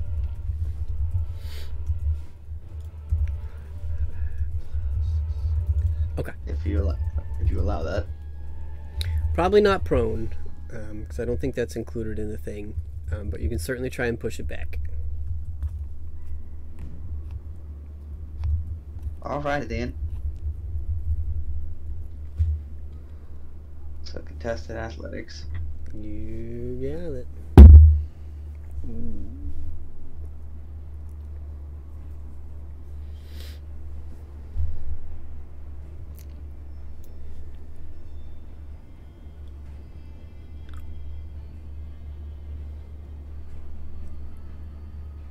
So does the orc beat a 29? Oh man. Well, they rolled a natural 20. And that got him a 26. Oof. So no, you push them back.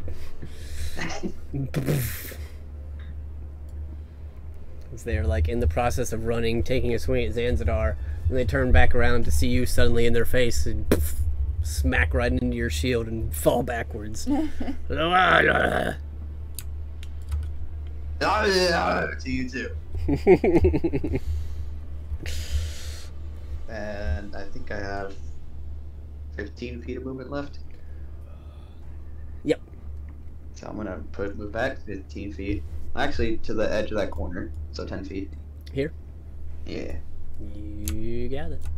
Because there's still an ogre down that hallway. Alrighty. That it?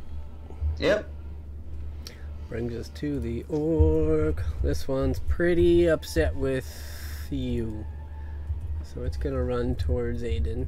So Zan, you would get an opportunity if you wanted. Yep.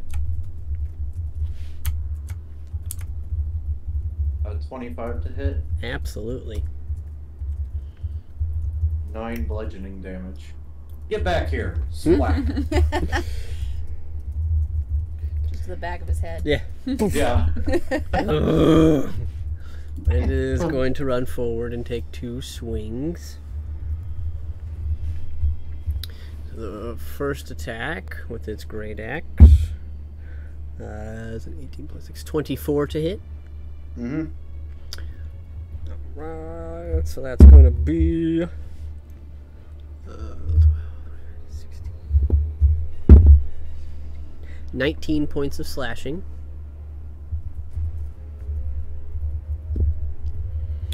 And then it will swing a second time. Ooh, that's even better. That's a 25 to hit.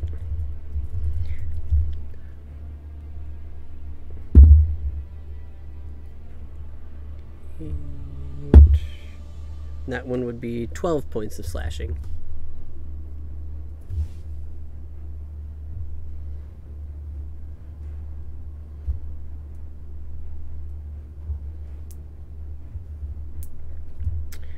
And that is it for the orc's turn.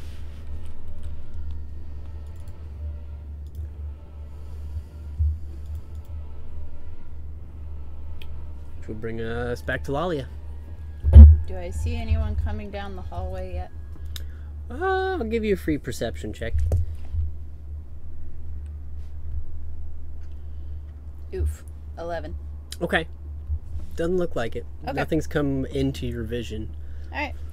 Then I am running under Zanzadar and headed for our last orc that we see right now. You got it. And I will raise my maul over my head and bring it down if it's still a little purplish where Zanzadar whacked him with the Staff of Power. I'm going to take it to like a target and aim with my own hammer. You got it. Oof, that's not the best. 17? That'll hit. Okay. So, and does this one look fiendish too? Yep. Okay, so that's 16. Bludgeoning plus Zydan damage plus improved smite. No, 17 radiant. Alright, so that's 13, 33. Yeah. Jeez. Is he still standing? Yep.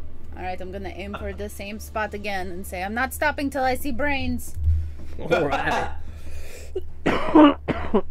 Is that 32 to hit? Yep.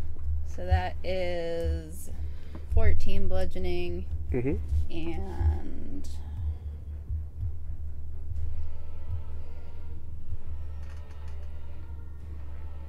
ooh, that was fancy. 12 radiant. Oh man. And is he still up? Nope. Oh. How would you like to do this? Well, I want to kick him. That's fine. So again, she's aiming for that nape of the skull right there. As the brain and guts start appearing, she's just gonna lift up on her hind legs and bring her hooves down right into the space between his shoulder blades and press him into the ground. You do, and as you do so, you make eye contact with Aiden, who you have now splattered with orc brains. Looking good. Have an odd definition of looking good. Are you surprised? A little bit. So, I will give, since you were up here for a while, Aiden can have a perception check for me. Sure.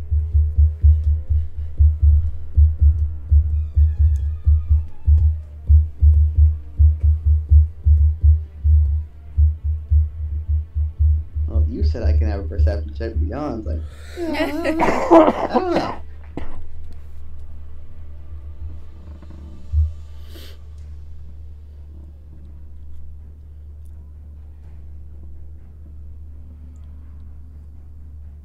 I'm just gonna get one of the time cards from SpongeBob and just.